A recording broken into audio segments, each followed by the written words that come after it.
1985 and 1988, 18 transients, hitchhikers, and prostitutes were choked, sexually molested, and left for dead in the desert mountains of California. The only witnesses, the insects of the desert. And they also turned out to be extremely important pieces of evidence. Women who had been choked, unconscious, and sexually molested were all dumped and left for dead in the high desert mountains near San Diego, California. Not all of the victims died, and those who survived all described the same scenario. Several of them had their pants undone and pulled down. Bras were moved up, exposing their breasts.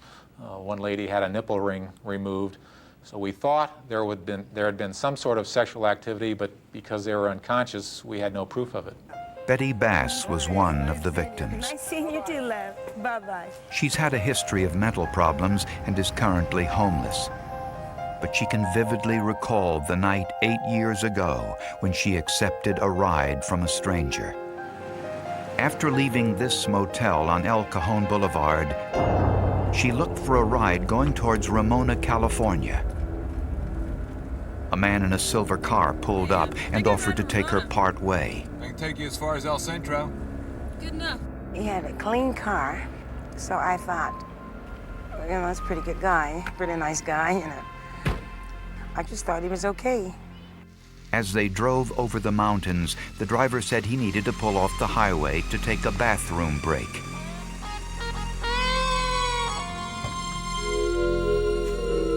When the driver walked around the car, he asked Betty to grab something from the back seat. As she did, he wrapped his arm around her neck and choked her. The last thing she remembers was losing consciousness. When she woke up, she walked up this hill looking for help. So I walked and I walked and I walked. Well, I finally crawled over this fence. I crawled to the other side of the street. Some family came by and put me in their motorhome and aided me up a little bit, and then they took me to the hospital. The scene of the attack is right here in the dirt, right by this little knoll. The car tire tracks stopped back here a few feet, and then you could see footprints up into this area. Her clothing, some of her clothing was found here. Police photographed the shoe and tire prints and also recovered 2 Marlboro cigarette butts. On Betty Bass's shirt, detectives noticed a tiny red carpet fiber.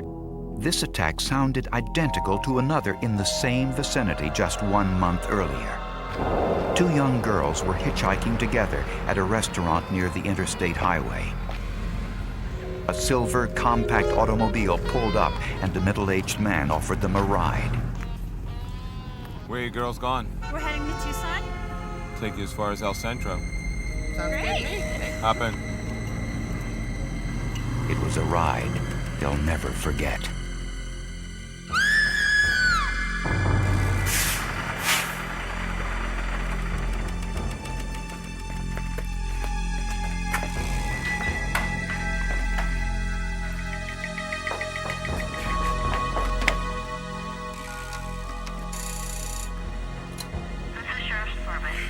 It was my friend. He strangled her. Do you have any idea who he is?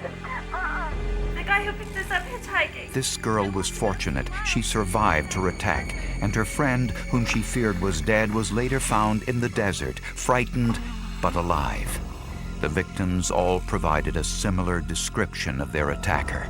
He was about early 40s, short hair, blondish grayish color, glasses. That's how they all described him. Obviously, these were people who were going to take rides from anyone, but many of them told us that they felt comfortable getting in the car with him.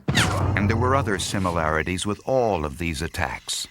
The things he said to these women, it was almost like he had a script. It was almost the same type of scenario. I can only take you 40 miles. I'm only going to El Centro. The type of people he was victimizing were the vulnerable people in society. Some people who were having mental problems, drug addicts, street people, hitchhikers. Police had a description of the suspect, some tire tracks, and shoe print evidence, but little else. A sexual predator was loose in the mountains of California. San Diego's El Cajon Boulevard, where prostitutes, runaways, and transients have congregated for years. The reason? Location. It's close to a highway entrance ramp, convenient for hitchhikers looking for a ride.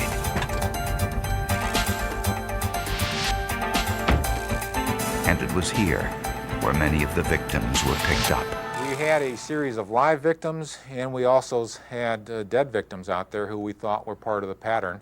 We had what we thought was a pretty consistent pattern, common footprints, common tire tracks, same type of victims being victimized, and certainly the same area where they're being picked up and dumped.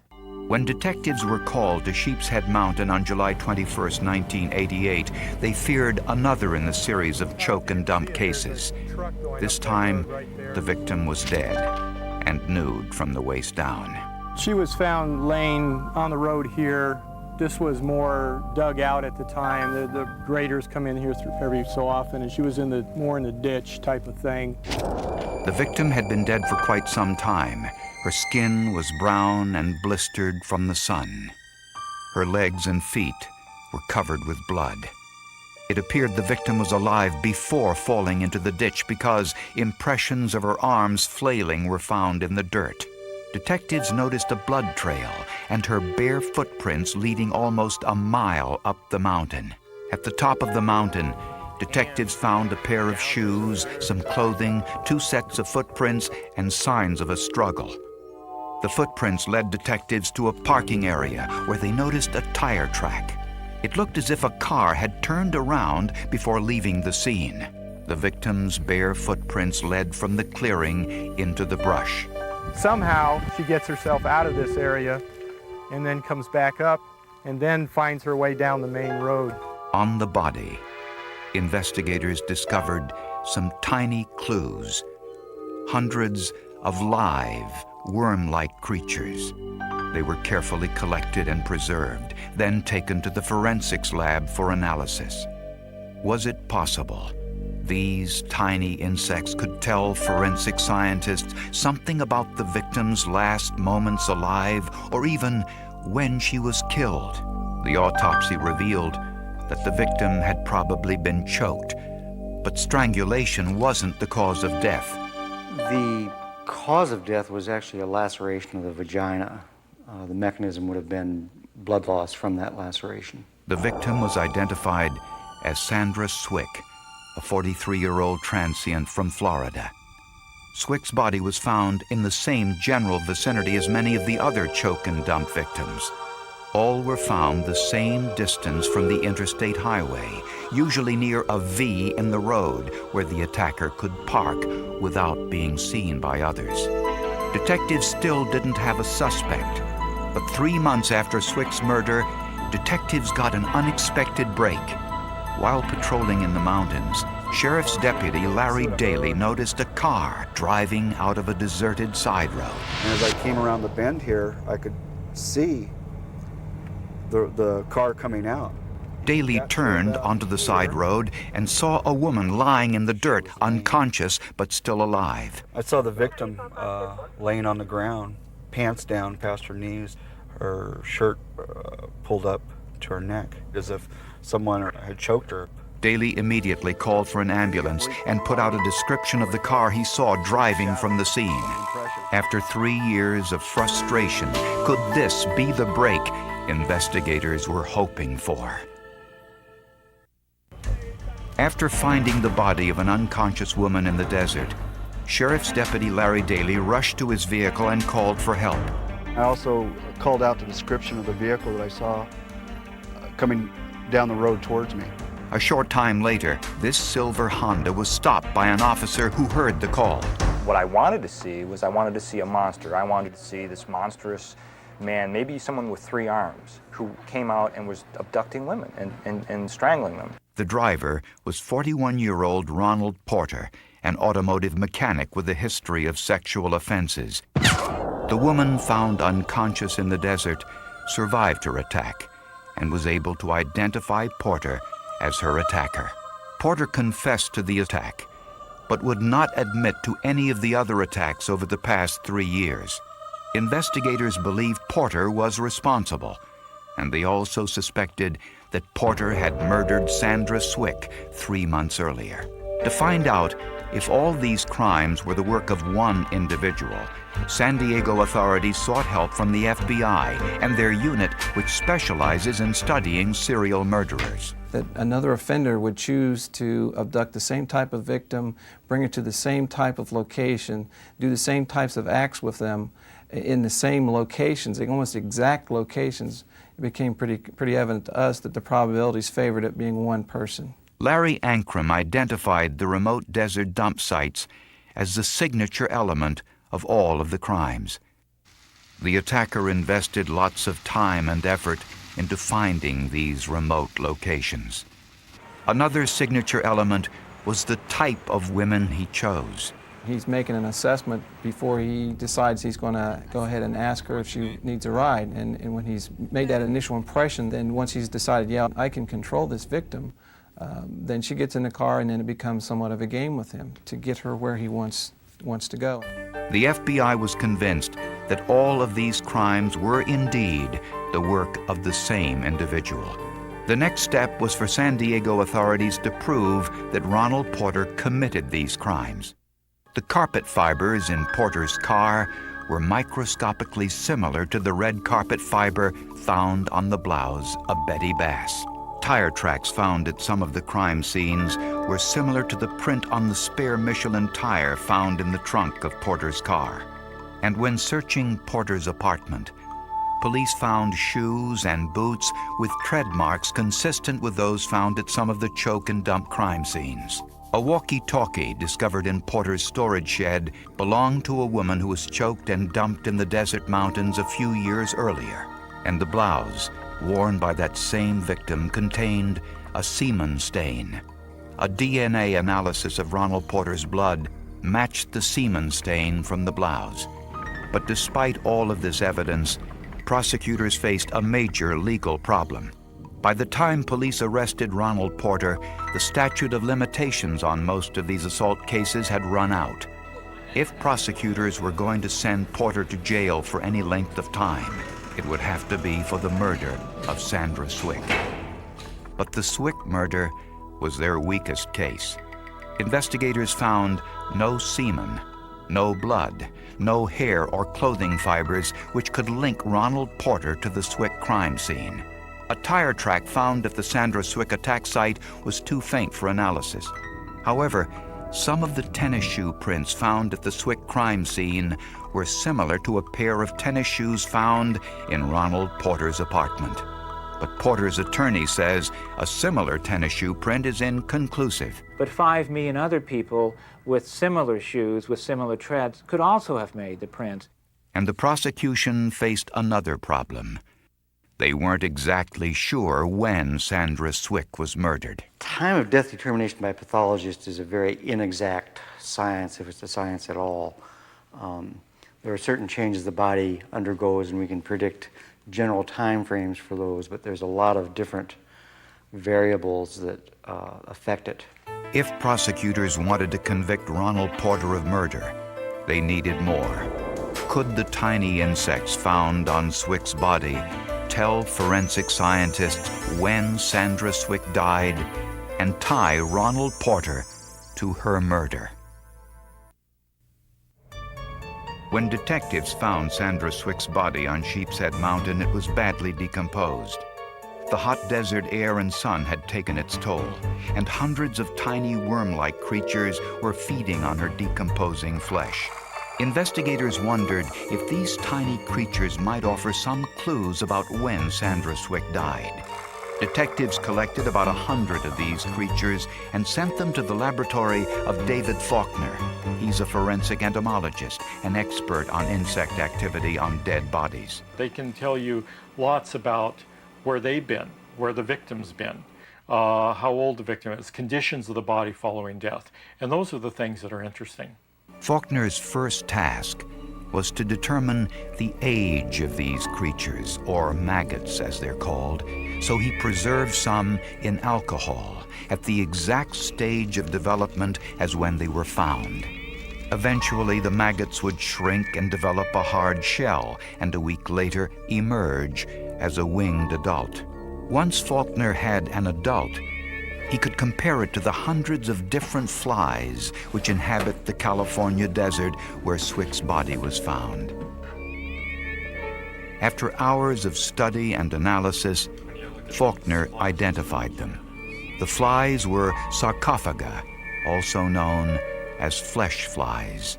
Other things this particular group of flies will do is they'll fly in very bad weather. So if it's foggy or rainy or overcast, they'll be active and they'll be searching out a potential host.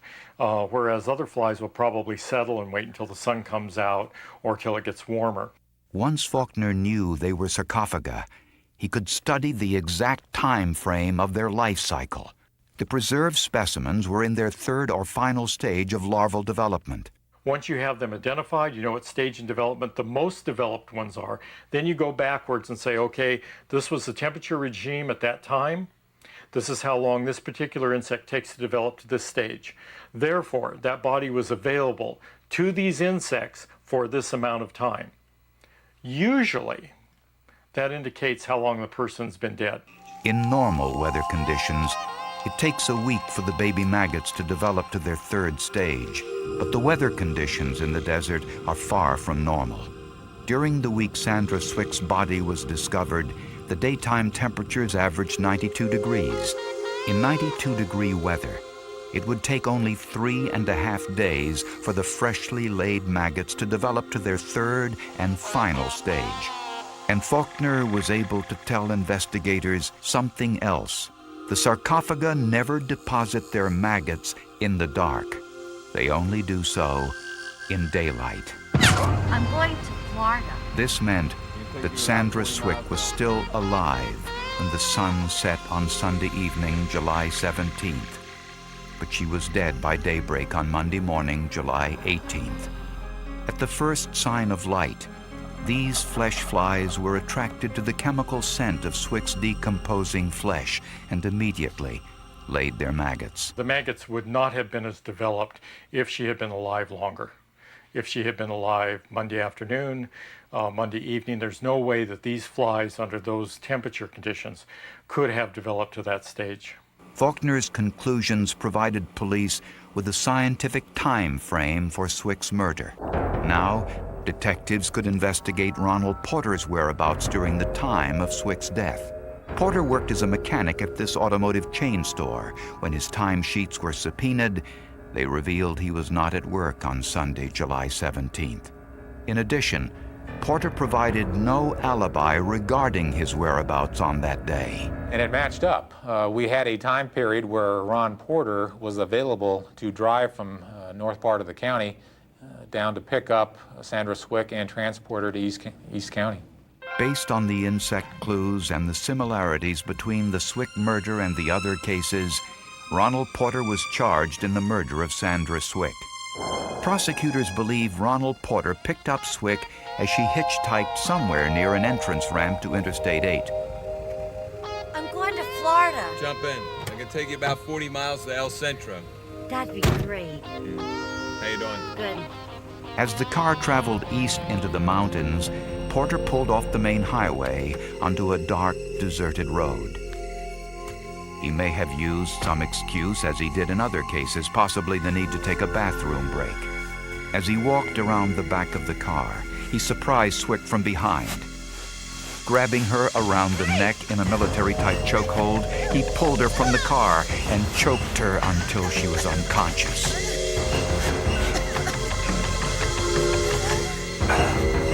He threw her to the ground, removed her clothes, and sexually assaulted her with his hand.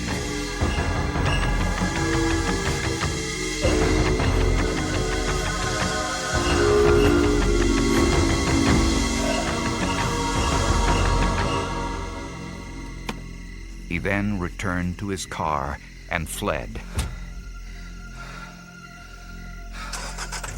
Sometime later, Swick regained consciousness.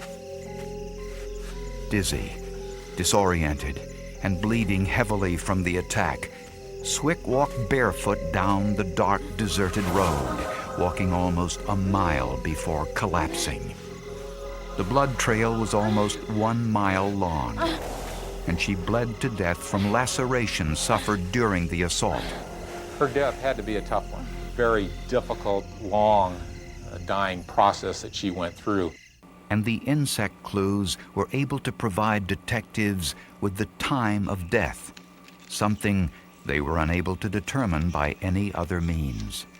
Find a defendant, Ronald Elliott Porter, guilty of the crime of murder. Ronald Porter was convicted of second-degree murder in the death of Sandra Swick and was sentenced to 28 years to life in prison. Ronald Porter continues to maintain his innocence. The insect clues were an important element in their case against Ronald Porter, and they told David Faulkner all he needed to know about Sandra Swick's brutal attack and murder. You get a lot of information from them, whether a body's been moved, how long the person's been dead, or how long the body has been available to insects, whether the body's been buried, whether the person took drugs, whether they had been poisoned. All these different sorts of things could be in the insects that are collected or removed from the body. People in South Dakota and Minnesota were struck with a mysterious illness.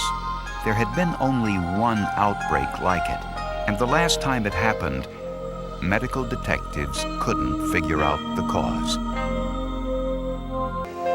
Valley Springs, South Dakota, a tiny farming community of about 800 people, not far from the Minnesota border. It's a community of farms and suburban professionals, many of whom work in the nearby city of Sioux Falls. People here are accustomed to hard work and the hard weather, and aren't the type to complain. So when some residents began suffering from irregular heart rhythms, fevers, weight loss, diarrhea, edginess, and mysterious aches and pains, they wondered if it was more than a coincidence. I was just fidgety and nervous, and not all the time. I guess that's what threw you off. If it had been that steady, you couldn't have put up with it. Heart would be there, you feel your pulse and it's just pounding. You could feel your heart pounding, and you ached. Your legs and arms hurt real bad. I started getting chills. Then I'd get hot flashes. Then I couldn't eat, and I'd be nauseated. Everything was just happening really, really fast. At first, doctors were confused about the symptoms.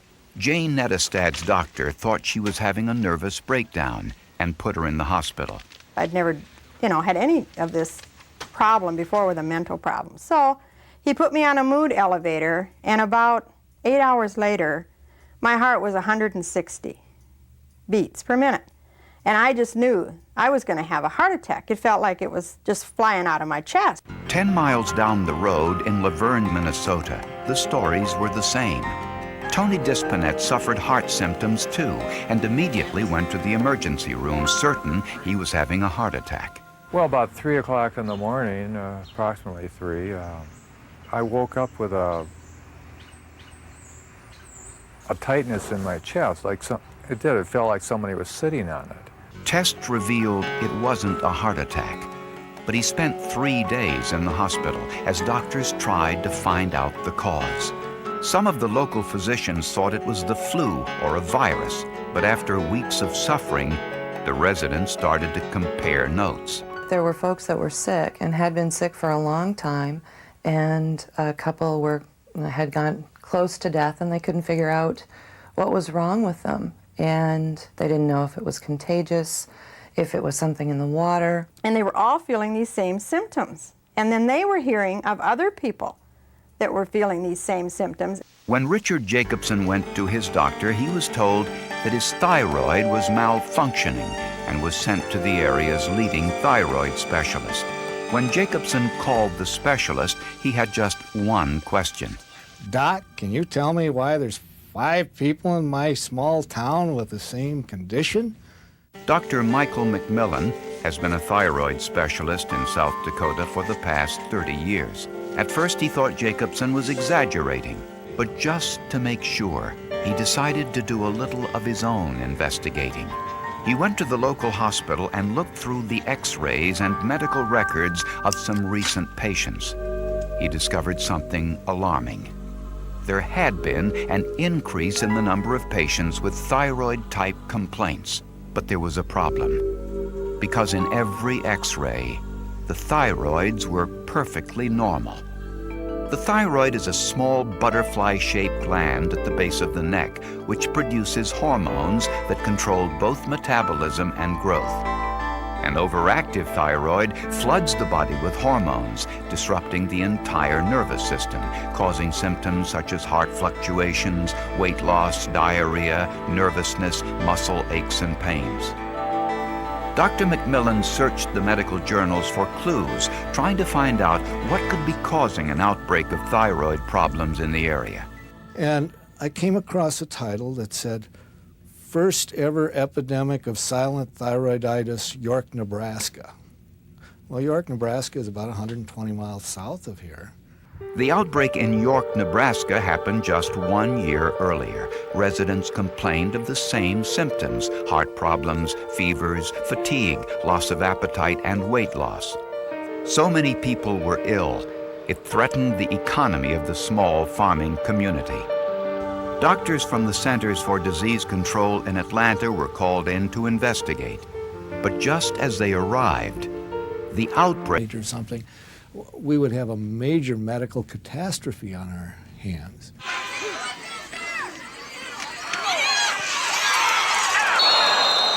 Investigators needed to find the cause of the outbreak before thousands were affected.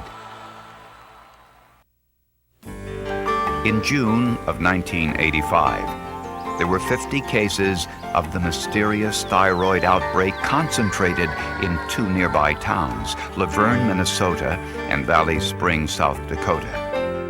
The Centers for Disease Control in Atlanta was called in to investigate. Certainly one of the most puzzling things about the outbreak is we didn't know what it was due to, and this made it incredibly difficult. Was it in the air? Was it in the water? Was it in the food? There was just no way to know. Investigators needed to know as much about the outbreak as possible. It was striking both men and women equally. All age groups were affected. There appeared to be no occupational association and no work site or school clusters. Entire families were affected. Was it possible that the outbreak was being spread person to person?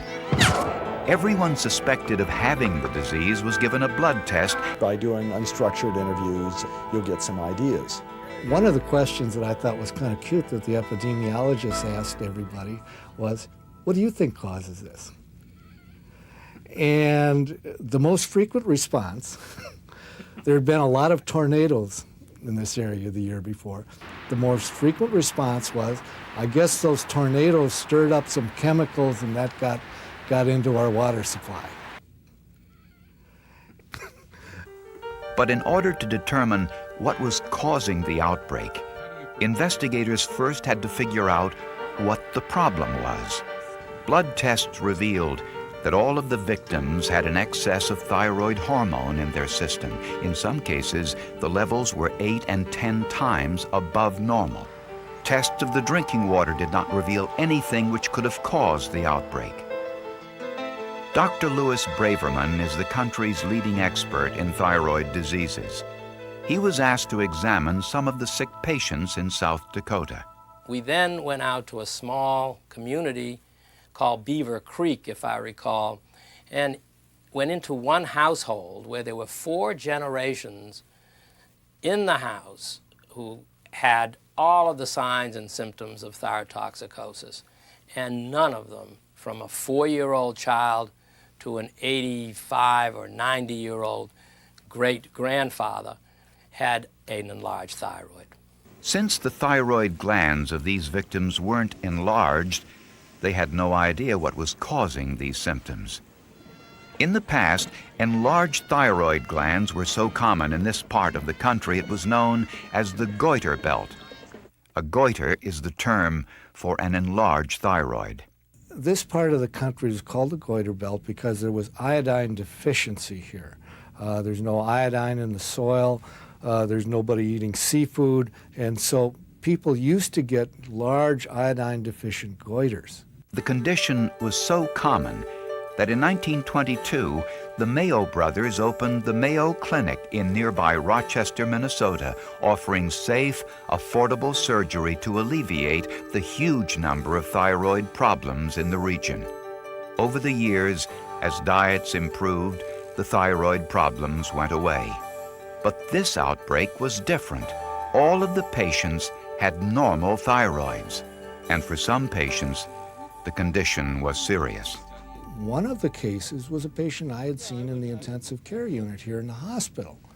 And it was an older lady whose heart had suddenly started beating irregularly, and she'd gone into heart failure. To find out if this was indeed a virus, health officials decided to take throat and fecal specimens for analysis.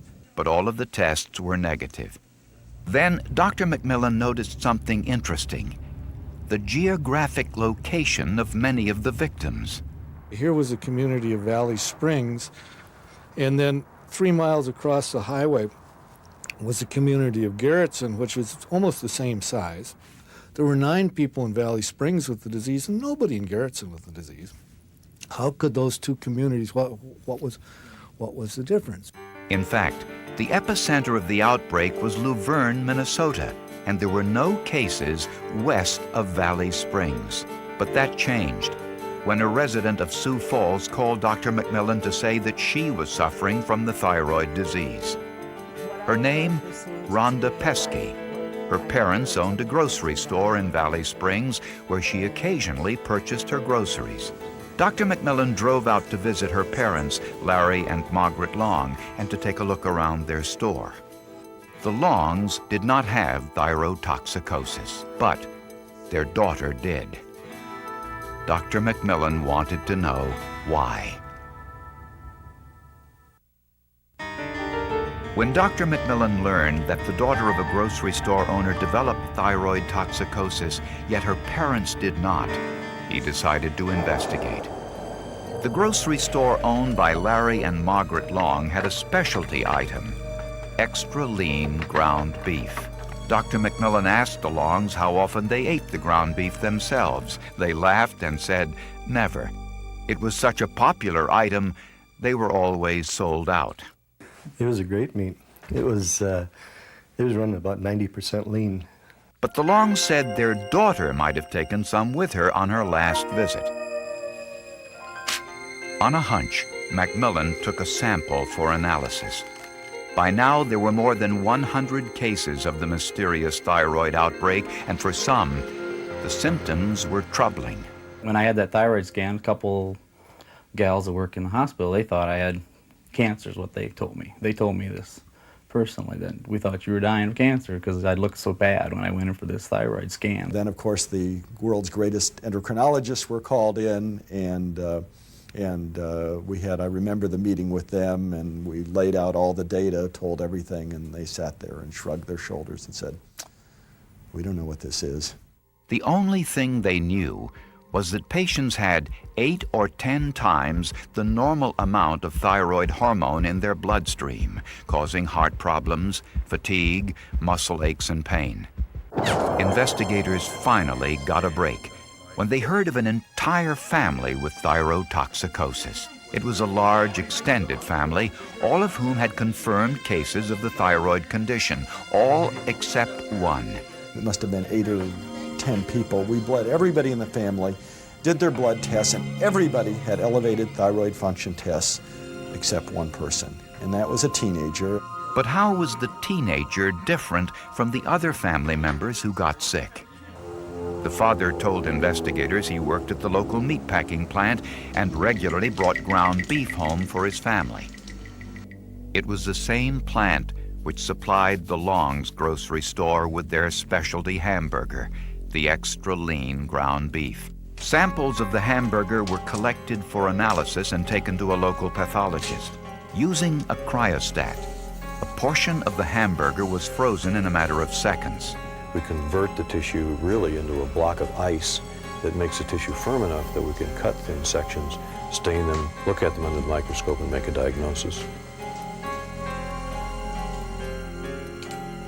Under a microscope, the pathologist noticed something unusual, something not normally seen in ground beef. Bits of animal thyroid mixed into the ground meat. Animal thyroid contains extremely high levels of thyroid hormones. Was it possible that this was causing the outbreak of thyrotoxicosis in the two small communities? To find out, doctors conducted an experiment. One can say, well, just because you find it in the hamburger, how do you know that when the people eat the hamburger that they're really absorbing the thyroid hormones? So our next step was to feed the ground beef from Minnesota to rats. One group of rats were fed the raw hamburger collected in Minnesota. And for comparison, another group was fed raw burger purchased near the laboratory in Worcester, Massachusetts. The rats which ate the Minnesota burger exhibited all the signs of thyroid problems. These rats were wild rats. I mean, they were very jittery, nervous, and this is compared to the rather tranquil, normal behavior of the rats fed the Worcester hamburger. So that there's no question that these rats were, if one could use the expression, clinically thyrotoxic. But residents of Valley Springs and Luverne weren't eating raw hamburger, and cooking the meat usually kills all bacteria and microorganisms. Most of us eat cooked hamburger. And as a matter of fact, people in the Midwest tend to cook their hamburgers much more so than we do in the Northeast. How an entire family developed thyrotoxicosis, while their young son did not. When investigators from the CDC found a large extended family who all suffered from thyroid problems except their young son, they wanted to know why. Interviews with the family revealed that the boy didn't eat meat, except for an occasional pepperoni pizza. I hate meat. I like this. Oh, and he's my son. This was an important discovery.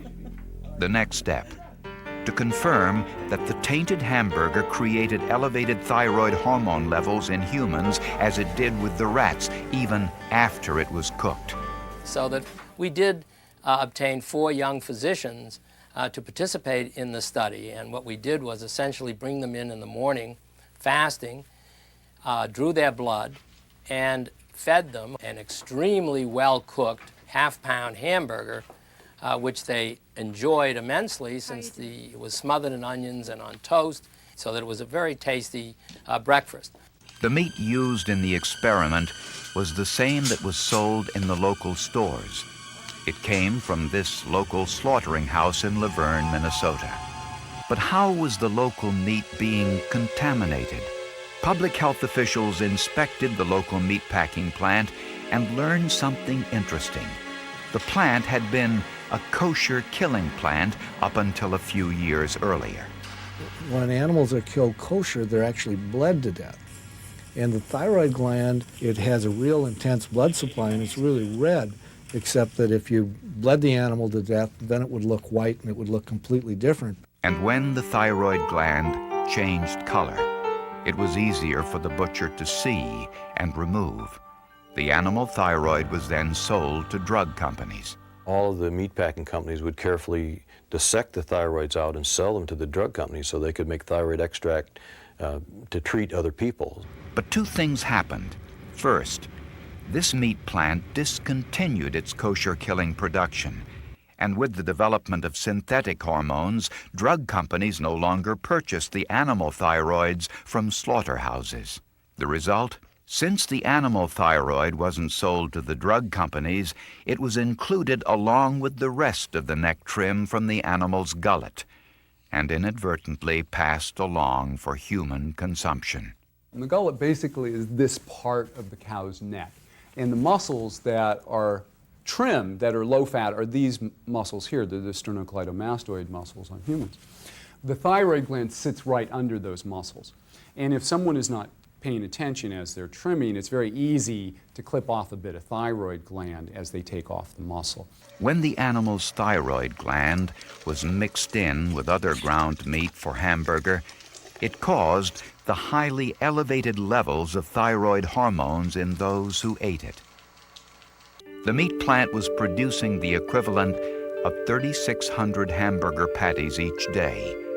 But as soon as the problem was discovered, they immediately recalled the beef and instituted safeguards to prevent the problem from recurring.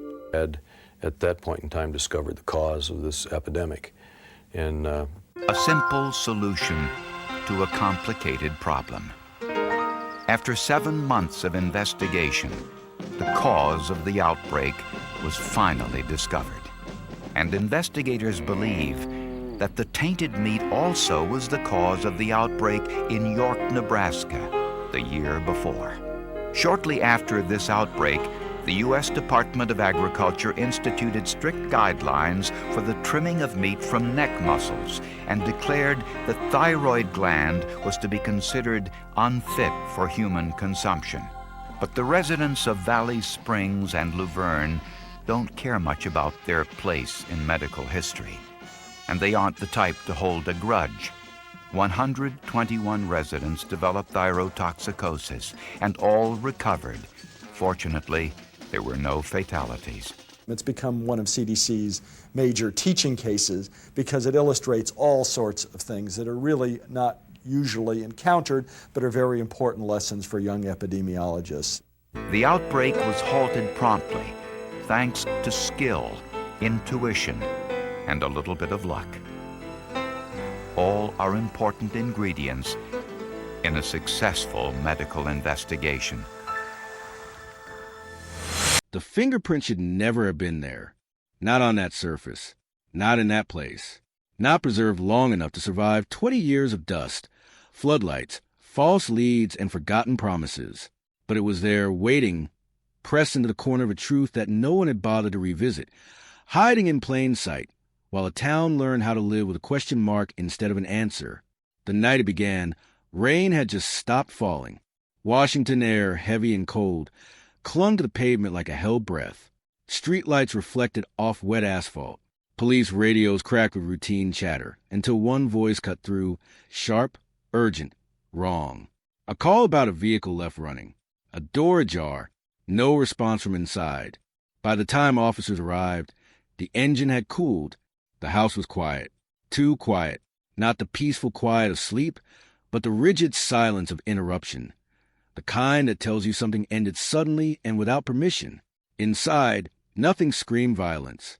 No overturned furniture. No broken glass. No blood. Just absence. A woman's keys on the counter. A purse by the door. Shoes neatly aligned like she planned to come back. A television paused mid-program. Dinner half prepared. Vegetables drying on a cutting board, as if time had simply decided to stop. Missing. That word entered the system with a timestamp and never quite left. It echoed across bulletin boards, local news segments, whispered conversations in grocery store aisles. Missing mother, missing neighbor, missing friend. No ransom call, no goodbye note, no explanation that could fit neatly into a file. The first hours moved fast. Patrols canvassed the area. 9 units traced scents that led nowhere. Neighbors were interviewed, voices tight, memories suddenly uncertain. Everyone had seen something. Everyone had seen nothing. A car passing too slowly. A shadow near the driveway. A sound that could have been a door, or could have been the wind. By morning, the case had already begun to fracture. The search expanded. Helicopters combed tree lines. Volunteers lined up in reflective vests, holding flyers that still smelled like fresh ink. Her face stared back from photocopies, smiling, alive, unaware that she had already been placed into a category that rarely ends well. Days turned into weeks. Weeks turned into speculation. Police labeled it suspicious, then unexplained, then quietly, cautiously. Something darker, but without a body, without a crime scene that screamed murder. Every step forward felt like a step taken on ice. Inside the house, forensic teams worked methodically. They dusted surfaces, swab handles, collected fibers that told no story yet.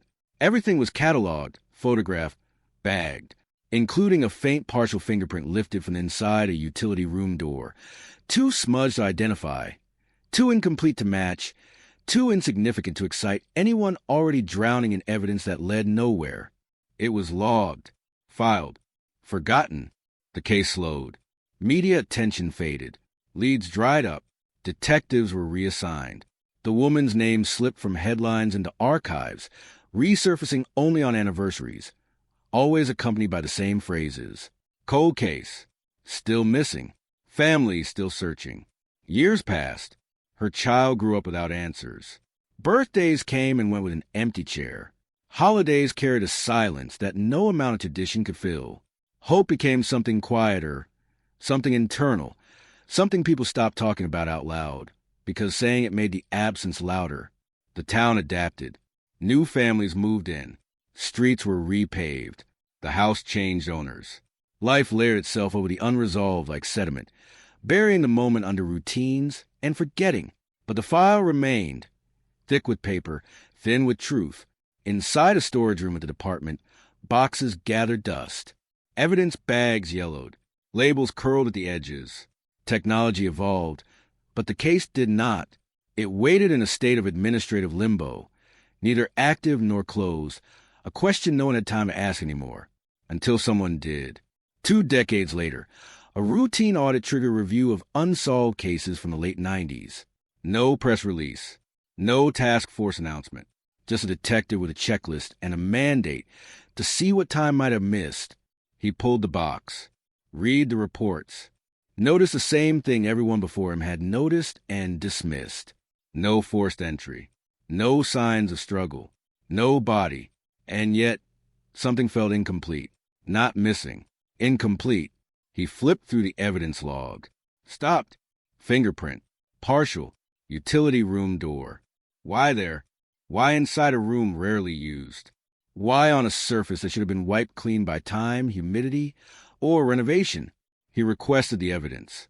The bag arrived days later, brittle with age. Inside, a card, smudged gray against white, a ghost of a ridge pattern, faint but unmistakably human. A mark left by someone who had been in that house when they shouldn't have been, or by someone who had been there when no one thought to ask why. Technology had changed. Databases had grown. Algorithms now search patterns once invisible. The detective submitted the print, not with confidence, with curiosity. Days passed, then weeks. Then an alert appeared, quietly, without fanfare, lighting up a screen in a windowless room, like a whisper that had finally found a voice. Possible match. Not conclusive. Not definitive. But close enough to demand attention. The fingerprint aligned with one in a national system, entered years after the disappearance for an unrelated offense. A minor charge. A different state. A life that had continued unbothered by the past. The name meant nothing at first. No connection to the victim. No obvious motive. No reason to have been there, which made it dangerous. Cold cases do not reopen with fireworks. They reopen with discomfort, with questions that destabilize narratives long accepted as truth, with the realization that something crucial had been overlooked, not because it was invisible, but because no one had known how to see it yet. The detective dug deeper. The suspect had lived nearby at the time, not next door, not close enough to raise suspicion, just close enough to blend in. A contractor, temporary jobs, access to homes without raising alarms, a face that didn't linger in memory. Phone records were gone, witness memories unreliable, but patterns remained.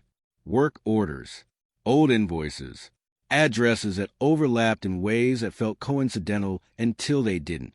The suspect had worked on property 2 houses down from the victim's home weeks before she vanished. Opportunity, means, silence. The fingerprint was no longer insignificant. It was a key, and it had been sitting in a box for 20 years, waiting for someone to realize that time doesn't erase evidence. It only hides it until the world catches up. As the detective stared at the screen, the implications settled in. This wasn't just about solving a case. It was about confronting the cost of delay, the weight of years spent believing nothing more could be done, The uncomfortable truth that justice had not failed because it was impossible, but because it had been premature in its resignation. The town didn't know yet. The family didn't know. But the silence that had protected the unknown for decades had begun to crack, not with noise, but with a single impression left behind on a door that should never have been touched by a hand that had believed it would never be remembered. The case was no longer asleep. It was waking up. The fingerprint did not scream guilt. It whispered presence. And presence, in a case built entirely on absence, was enough to change everything. The detective stared at the match report longer than necessary, rereading the margins, the confidence intervals, the disclaimers that protected the science from human expectation. Partial print, probable alignment, requires corroboration. Words designed to restrain imagination. But imagination had already been awake for hours, replaying the night, the house, the quiet that had settled too neatly around a disappearance that never made sense. He didn't announce the finding. Not yet. Cold cases don't survive on enthusiasm. They survive on restraint, on not tipping off the wrong people too early, on understanding that the past, when disturbed, can shift in unpredictable ways. He started with the timeline. The original case file was thick but uneven, dense in beginning, thin toward the end, like a heartbeat slowly flattening. Early investigators had worked hard, but they had worked fast. Pressure from the family, pressure from media, pressure to label, to categorize, to conclude, missing, possible voluntary disappearance. Then quietly, suspected foul play, a phrase that satisfies no one but keeps a file open. The night itself was reconstructed again. Rain ending at 9:42 p.m. according to weather logs. A neighbor walking their dog at 9:55, noticing the house light still on. A vehicle reported running at 10:11, though no one could later agree on how long it had been that way. Police arrival shortly after 10:30. No signs of struggle. But struggle isn't always loud. Sometimes it's efficient. The utility room door became the focus. Why that door? It wasn't an entrance. It led to the backyard, fenced, poorly lit, rarely used except for trash or storage. The victim reportedly kept it locked. Habit, safety, routine, which meant someone had unlocked it or had access. The fingerprint had been lifted from the inside edge of the doorframe, near the latch, a place a hand might press while pulling the door shut quietly, controlling it so it wouldn't click, so it wouldn't announce movement. That detail had been in the original report. No one had emphasized it. Now it felt louder than any broken window ever could. The suspect's name surfaced again. Age at the time, late 20s. Employment, transit labor, home repairs, landscaping, short contracts, long gaps. Criminal history at the time, none, which explained why the fingerprint hadn't matched anything in the system back then. People often misunderstand cold cases. They imagine one missing clue, one dramatic oversight. But the truth is colder. Sometimes everything is there. It's just not ready. The detective requested employment records, old tax filings, archived business licenses. The paper trail was faint, but not gone. The suspect had worked under a small subcontractor that no longer existed. Cash jobs, no uniforms, no digital schedules, but addresses remained. Handwritten logs, carbon copies, faded ink. One address matched the block, not the victim's house. Close enough. Too close. The detective drove the neighborhood. Years had changed it. New paint, new cars, new families unaware of the history embedded in the sidewalks. But the bones were the same. The angle of the street, the way sound traveled at night, the sight lines from yard to yard. From the utility room door, you could see the side street. You could leave without being seen from the front. You could disappear quickly. The next step was delicate. Re-interviewing witnesses after 20 years is like excavating a memory field that's been replanted too many times. What people recall is rarely what they saw. It's what they've told themselves since. Still, patterns matter. The detective started with neighbors who had lived there longest. Most had aged. Some had softened. Some had hardened. One remembered a man working nearby weeks before the disappearance.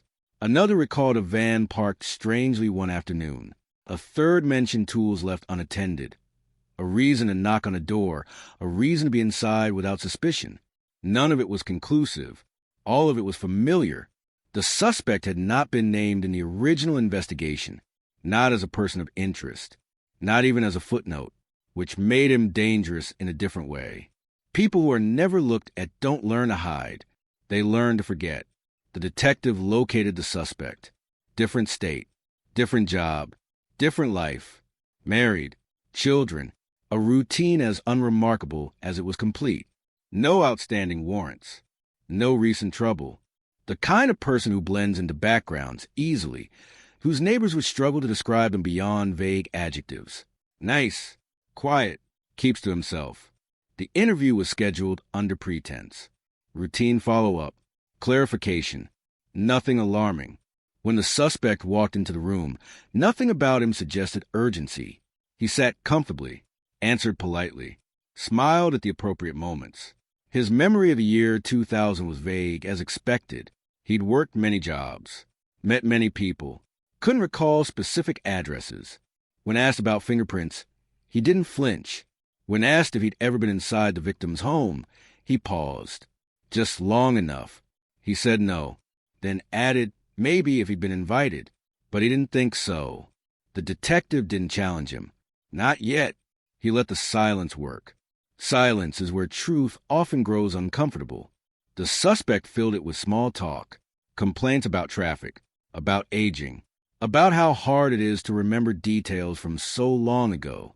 He laughed lightly, too lightly. The interview ended without confrontation, but the air had changed. Back at the department, the fingerprint was run again, this time with updated parameters. The match strengthened, not perfect, but stronger. Another piece surfaced, a maintenance request from the victim's address, filed weeks before she vanished. Minor repair, utility room light malfunctioning. The subcontractor listed matched the suspect's employer. The suspect had reason to be there, legitimately. Once, the detective returned to the house records, painted, replaced fixtures. But one thing remained original, the utility room door. Same frame, same latch, same surface where a hand had pressed. Carefully, quietly, never expecting that touch to matter, the family was notified, not of a suspect, of progress. That distinction matters. Hope, when mishandled, can be cruel. They listened. They cried. They asked questions a detective could not yet answer. But something shifted in their posture. They were no longer speaking into a void. They were being heard. The prosecutor was briefed. Cautious, measured. Cold cases collapse under impatience. Evidence must not just exist. It must withstand. They needed more. Corroboration. Something that could not be explained away by coincidence or contamination or memory decay. The detective returned to the suspect's history. Financial records. Moves. Relationships. A pattern emerged. After the disappearance, the suspect had left the area abruptly. No job lined up. No family reason. Just gone. At the time, no one noticed. People leave all the time. But timing matters. So does silence. The fingerprint had opened a door. But what lay beyond it was not resolution. It was a deeper corridor, lined with questions sharpened before, because now they pointed somewhere specific. Somewhere human. Somewhere that could push back. The case was no longer about what happened. It was about who had lived with it. And how. As the detective compiled the growing file, one thought refused to settle. The fingerprint had not been a mistake. It had been a choice.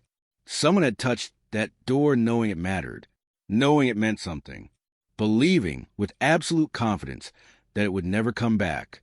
Time had proven them wrong, and it wasn't finished yet. By the third movement, the case no longer felt like history. It felt present, not urgent in a loud way, but alive in the quiet margins where old decisions begin to tremble under new scrutiny. The fingerprint had done more than identify a name. It had shifted gravity. Every document now leaned toward a single axis, every unanswered question orbiting the same point. The suspect's departure from Washington was no longer a footnote. It became a fracture. Records showed he left within 10 days of the disappearance. No formal notice. No forwarding address. Utilities disconnected early. Rent unpaid. The landlord at the time had written it off as another transient worker vanishing without ceremony. It happened often enough to feel normal. Normal is where truth hides best. The detective mapped the move. State lines crossed at night. A motel stay paid in cash. A new job picked up under a different subcontractor within weeks.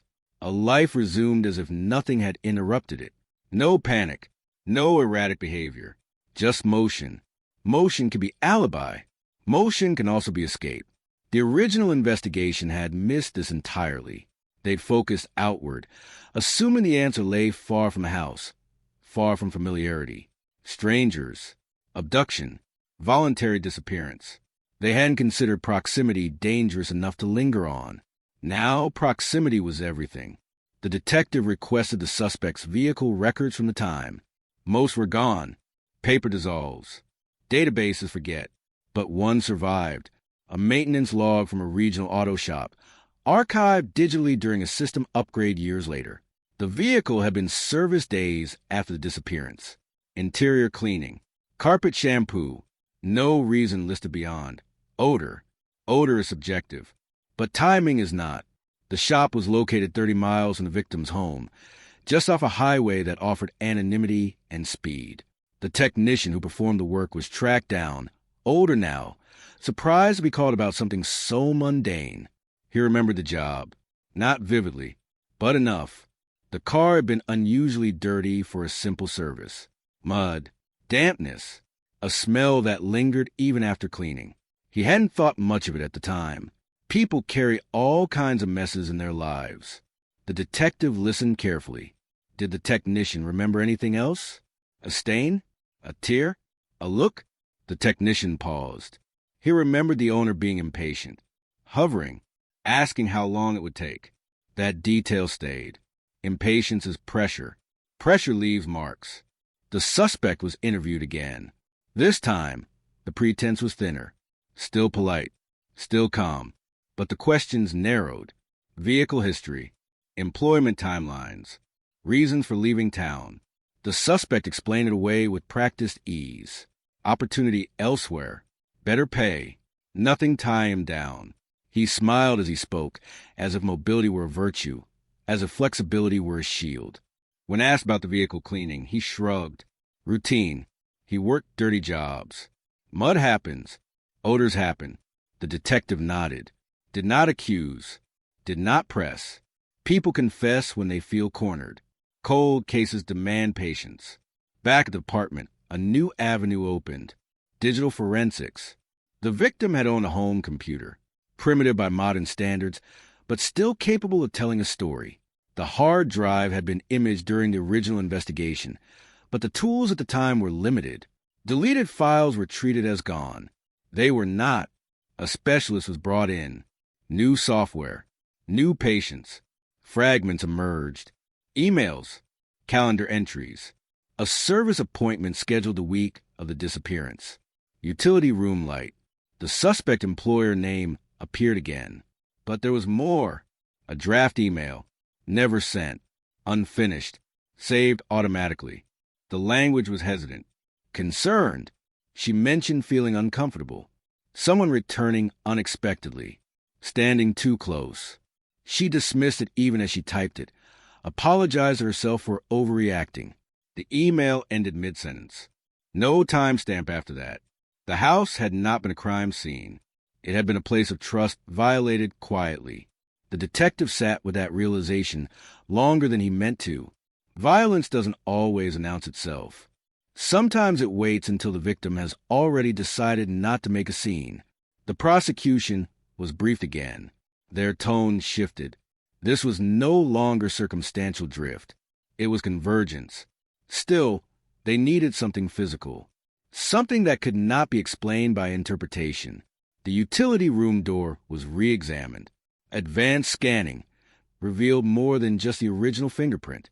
Trace impressions, partial smears, indications of repeated contact in a short time span. The door had been opened and closed more than usual that night. Someone had lingered. Someone had controlled the space. Soil samples from the suspect's old vehicle cleaning were gone, but soil from a yard remained. The backyard had been landscaped years ago, but beneath the top layer, the original earth persisted. Samples were taken, compared to trace residues documented in the auto shop log.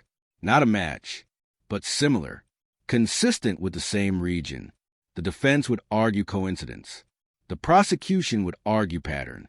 Both would be right. But patterns win when they multiply. The detective followed the suspect's life forward. Relationships, conflicts, a prior accusation surfaced. Years after the disappearance, a co-worker had reported inappropriate behavior. Nothing criminal, nothing provable. The complaint was dismissed quietly, but the language mirrored the victim's unsent email. Standing too close, returning unexpectedly, testing boundaries. The detective felt the shape of the truth forming, not as a narrative, but as a pressure. The suspect was brought in again. This time, the fingerprint was mentioned, not revealed. Mentioned, the suspect stiffened, just slightly. A micro-reaction, but detectable. He asked questions. What kind of fingerprint? Where was it found? Could it have been transferred? The detective answered none of them. Silence did the work. People who are innocent ask why. People who are afraid ask how. The interview ended. Again. But this time, the suspect contacted an attorney. That was expected. It was also confirmation. The family was informed of developments. Carefully, gradually, they were warned that progress does not guarantee outcome. That cold cases carry risks. That reopening wounds can hurt as much as it heals. They listened. They agreed. They wanted truth more than comfort. The detective prepared the arrest affidavit, not to submit, to test. He challenged every assumption, every leap, every weakness. Could the fingerprint be contamination? Unlikely. Chain of custody intact. Could the suspect's presence be innocent? Once, but not repeatedly. Could the move be coincidence? Perhaps. But coincidence does not erase pattern. The case reached a threshold. Not proof beyond doubt, but enough to move forward. Enough to speak the word aloud that no one had spoken in 30 years. Homicide. The charge would come later. The announcement would wait. But internally, the case was no longer missing. It was violent, intentional, and close. As a detective closed the file for the night, one thought lingered heavier than the rest. The fingerprint had not just survived time, it had waited, as if it knew that one day someone would finally ask the right question. Not where did she go, but who stayed long enough to make sure she didn't come back. The fourth movement began with resistance, not from the suspect, from the system. Cold cases strain institutions because they demand accountability from the past using the standards of the present. Every step forward requires permission from layers of procedure built to prevent mistakes, not resurrect ghosts. The detective felt it immediately. Requests slowed. Meetings multiplied. Questions were asked that had already been answered, not because the answers were insufficient, but because the implications were heavy. Charging someone after decades is not an act of confidence. It is an act of precision. The prosecutor assembled a review panel. Senior attorneys, cold case specialists, people who had seen cases collapse under less pressure. They dissected the file line by line, not looking for truth, but for weakness, because weakness is what defense attorneys feed on. They started with a fingerprint, partial, aged, lifted under older standards. Was the chain of custody intact? Yes. Was the storage controlled? Yes. Could environmental factors have altered it? Possibly. But alteration does not create alignment. Alignment requires origin. The forensic expert explained it calmly. The ridges that mattered were present. Enough of them, not to guarantee identity in isolation, but to anchor it when paired with context. Context was everywhere now. The utility room appointment, the unsent email, the abrupt relocation, the vehicle cleaning, the pattern of behavior that extended forward in time. Individually, each piece could be dismissed. Together, they pressed inward. The defense would argue that the fingerprint predated the disappearance, that the suspect had been inside the house legitimately, That memory had been shaped by hindsight, that the system was retrofitting a narrative onto coincidence. The prosecution needed to prove one thing above all else: timing. They needed to place the suspect inside that house at the moment it mattered. The detective returned to the timeline with renewed focus. Phone records were limited, but landline logs still existed in fragments. The victim had made a call earlier that evening to a friend. Routine, unremarkable, but the call ended abruptly.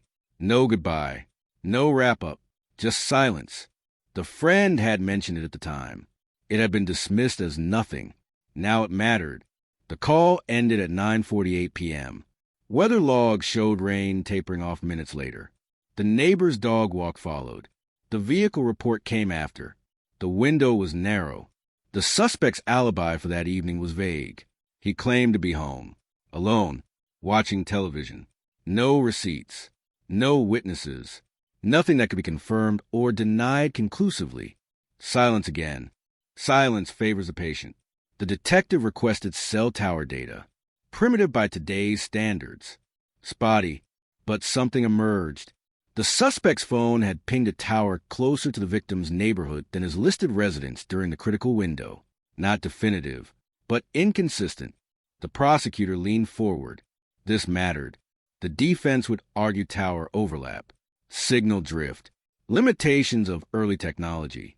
But juries understand patterns. They understand when stories don't align cleanly. The suspect was brought in for a fourth interview. This time, it was no longer conversational. It was deliberate, structured, every question placed with intent. The detective laid out the timeline slowly, watching for fractures. When asked about the evening call, the suspect hesitated. He hadn't known about it. He couldn't incorporate it into his version of events. When asked about the utility room specifically, his answers grew defensive. Why focus on that room? Why does it matter? It mattered because he knew it mattered. The fingerprint was revealed. Carefully, not as accusation. As fact, the suspect denied it. Immediately, too quickly. He claimed contamination.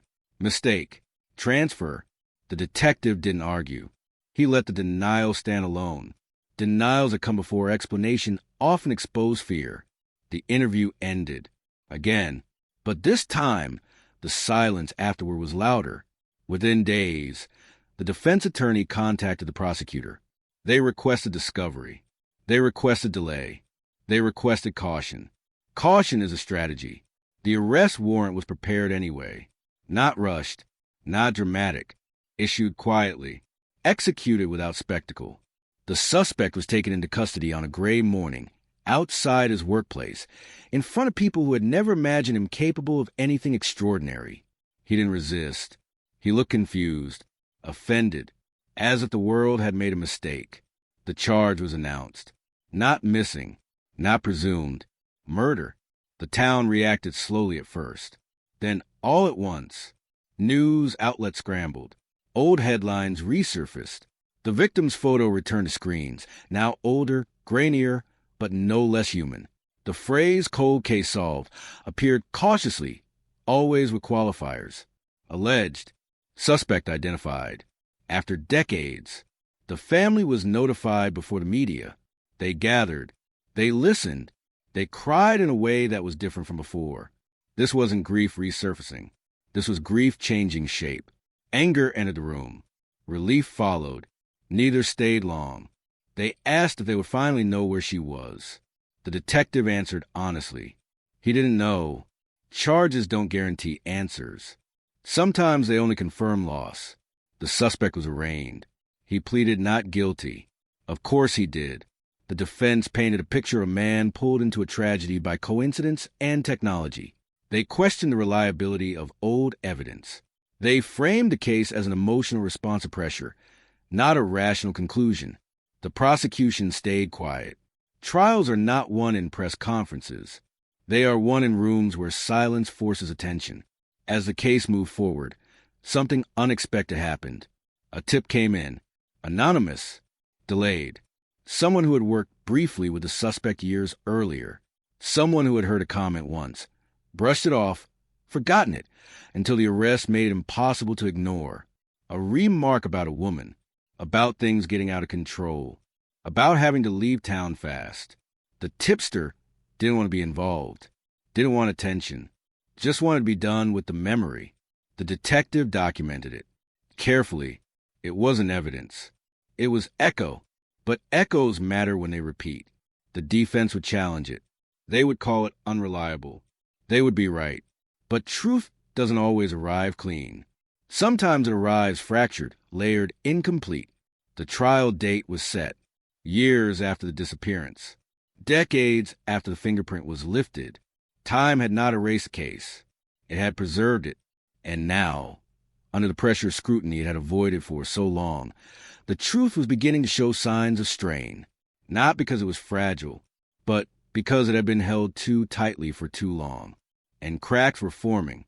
The fifth movement opened with memory on trial, not just the suspects, everyone's, because when a case resurfaces after decades, it drags an entire era back into the present, forcing the court to decide not only what happened, but what can still be trusted.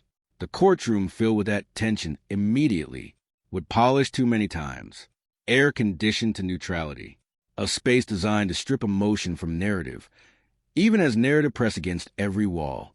The prosecution began without spectacle. No dramatic statements. No promises. Just a timeline. A woman goes missing. A house left untouched. A door quietly used.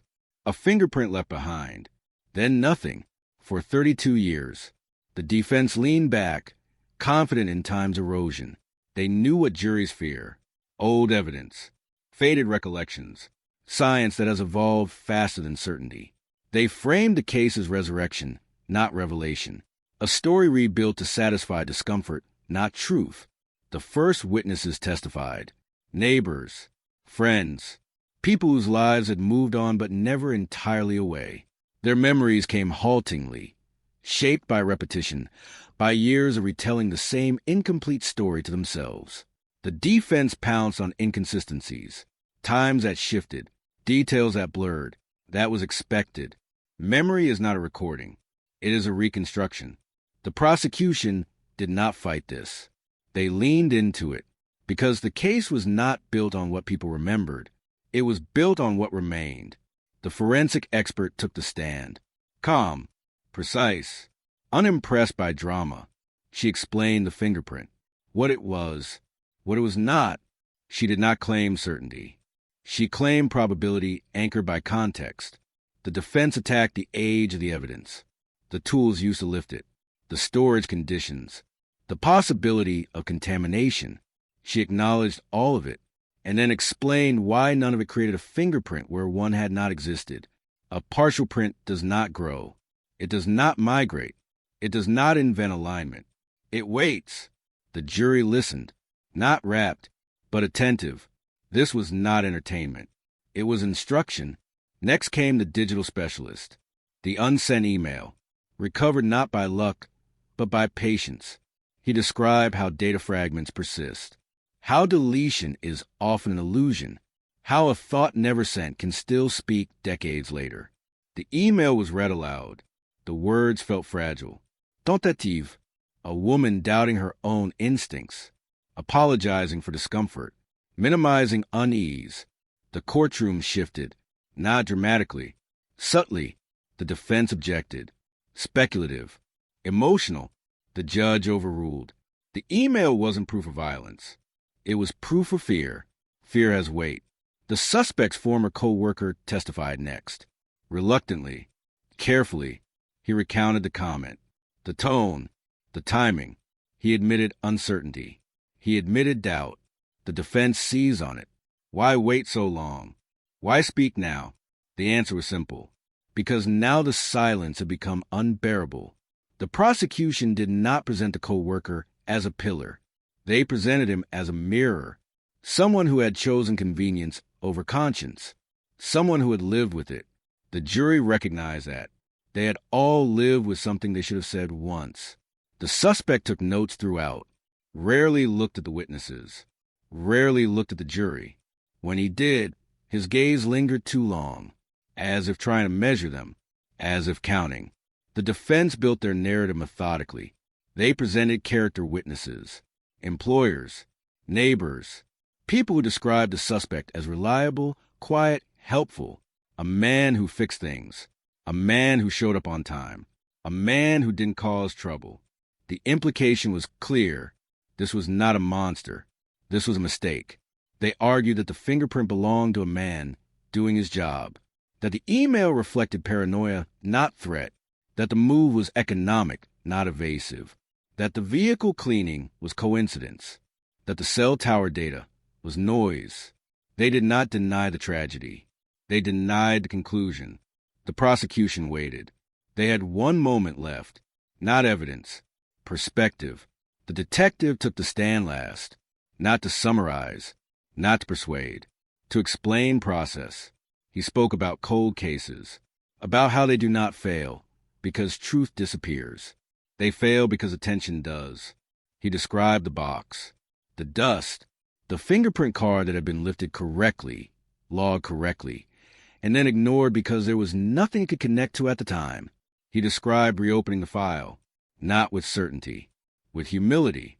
He admitted doubt, admitted restraint, admitted how many times he tried to disprove his own theory.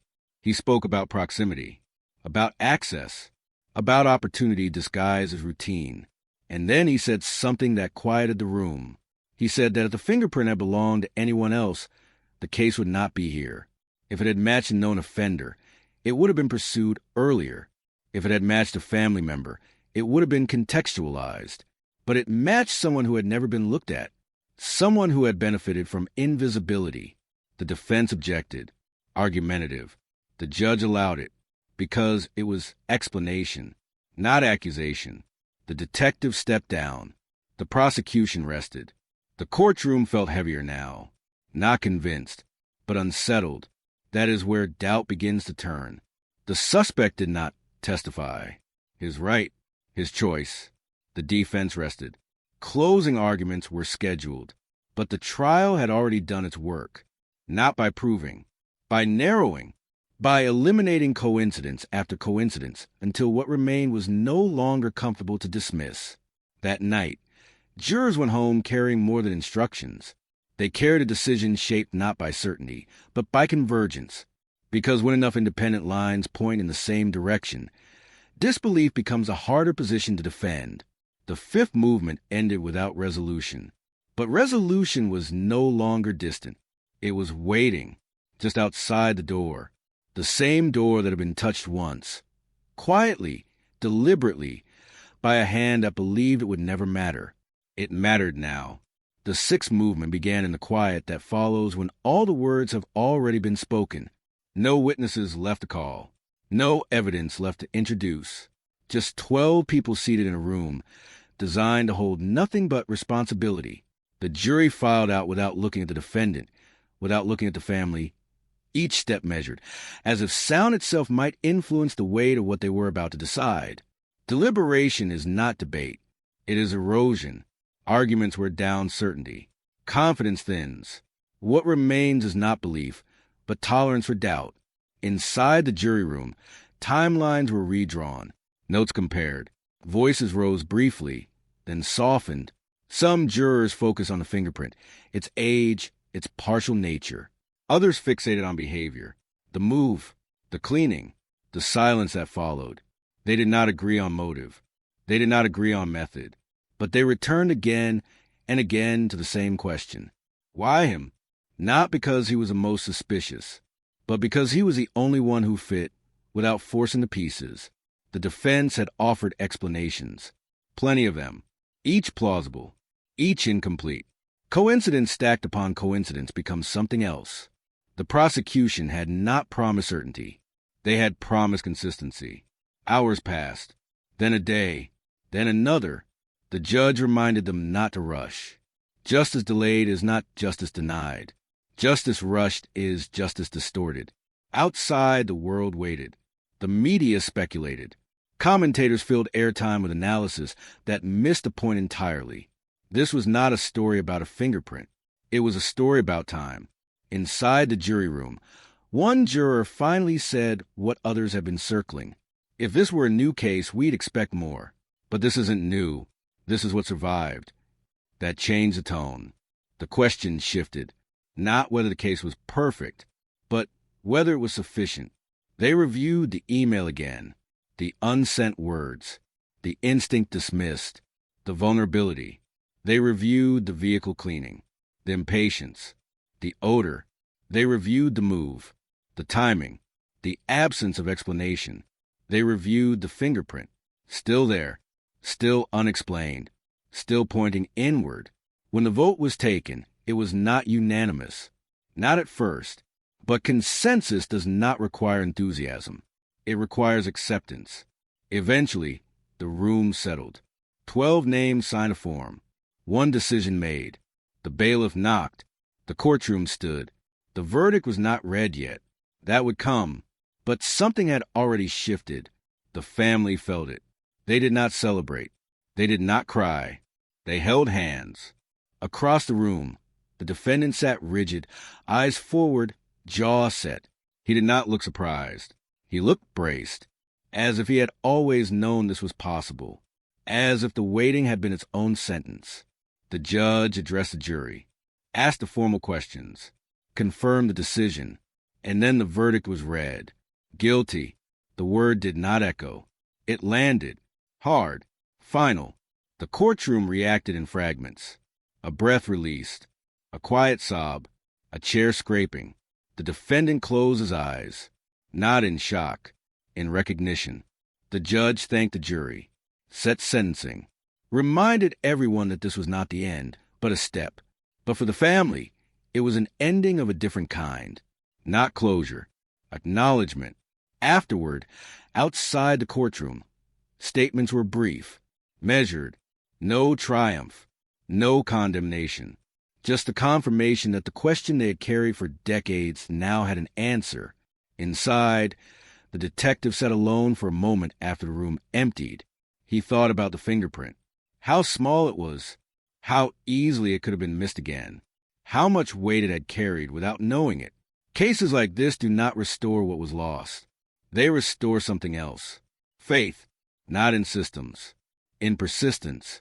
In the idea that time does not belong to guilt. It belongs to truth. As the defendant was led away, he glanced once toward the gallery, not at the family, at the door, the utility room door, or perhaps the memory of it. A threshold he had crossed believing it would never follow him. It had followed him all the way here. The sixth movement ended not with sound, but with a kind of settling, the way dust finally falls when something long buried is disturbed.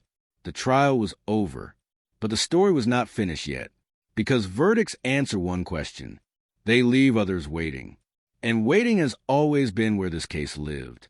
The seventh movement unfolded after the word had been spoken, after the courtroom had emptied, after the noise had drained away and left only the echo of consequence. Conviction does not end a case. It changes its temperature. What had been cold for decades now burned quietly, demanding answers that had never been promised.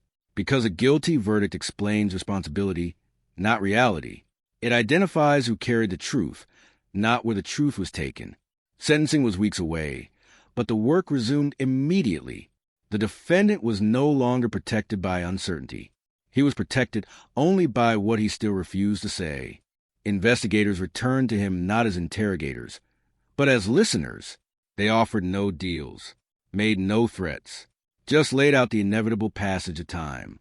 Prison has a way of stretching silence until it becomes unbearable. He said nothing. At first, his attorney advised restraint. Appeals were discussed. Motions prepared. The legal machinery continued its slow rotation. Focus on procedure, not revelation. But procedure does not satisfy grief. The family wanted one thing. Location. Not to punish. Not to reopen wounds. To end a search that had never officially stopped. Search teams were assembled again. Not volunteers this time. Professionals. Cadaver dogs. Ground-penetrating radar. Maps layered with decades of development, deforestation, construction.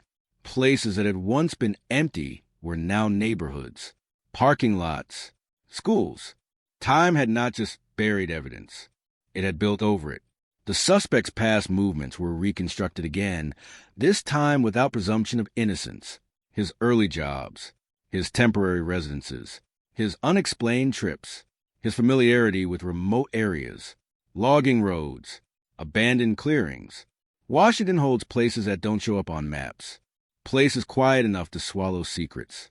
One location surfaced repeatedly, a stretch of land near a decommissioned service road, accessible from the route he would have taken when leaving town. Not scenic, not memorable, the kind of place you pass without noticing. Search teams went in carefully.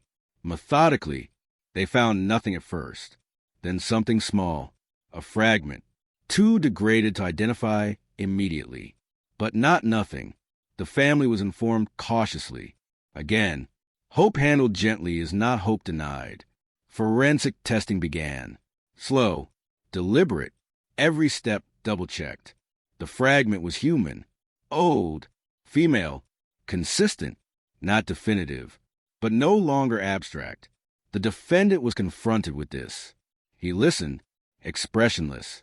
He asked for water. He asked for time. Then he asked a question he had never asked before. How long will this take? That was a first crack. Negotiations began. Not formal. Human. The detective spoke to him without accusation, without anger. He spoke about weight, about how carrying something alone distorts time, about how silence does not preserve control. It prolongs suffering. The defendant stared at the table. He rubbed his hands together. The same hands. The same ridges. The same skin that had pressed against a doorframe decades earlier, believing it was just another surface. He said he didn't mean for it to happen. That sentence landed heavily, not as confession, as exposure. The room stayed quiet.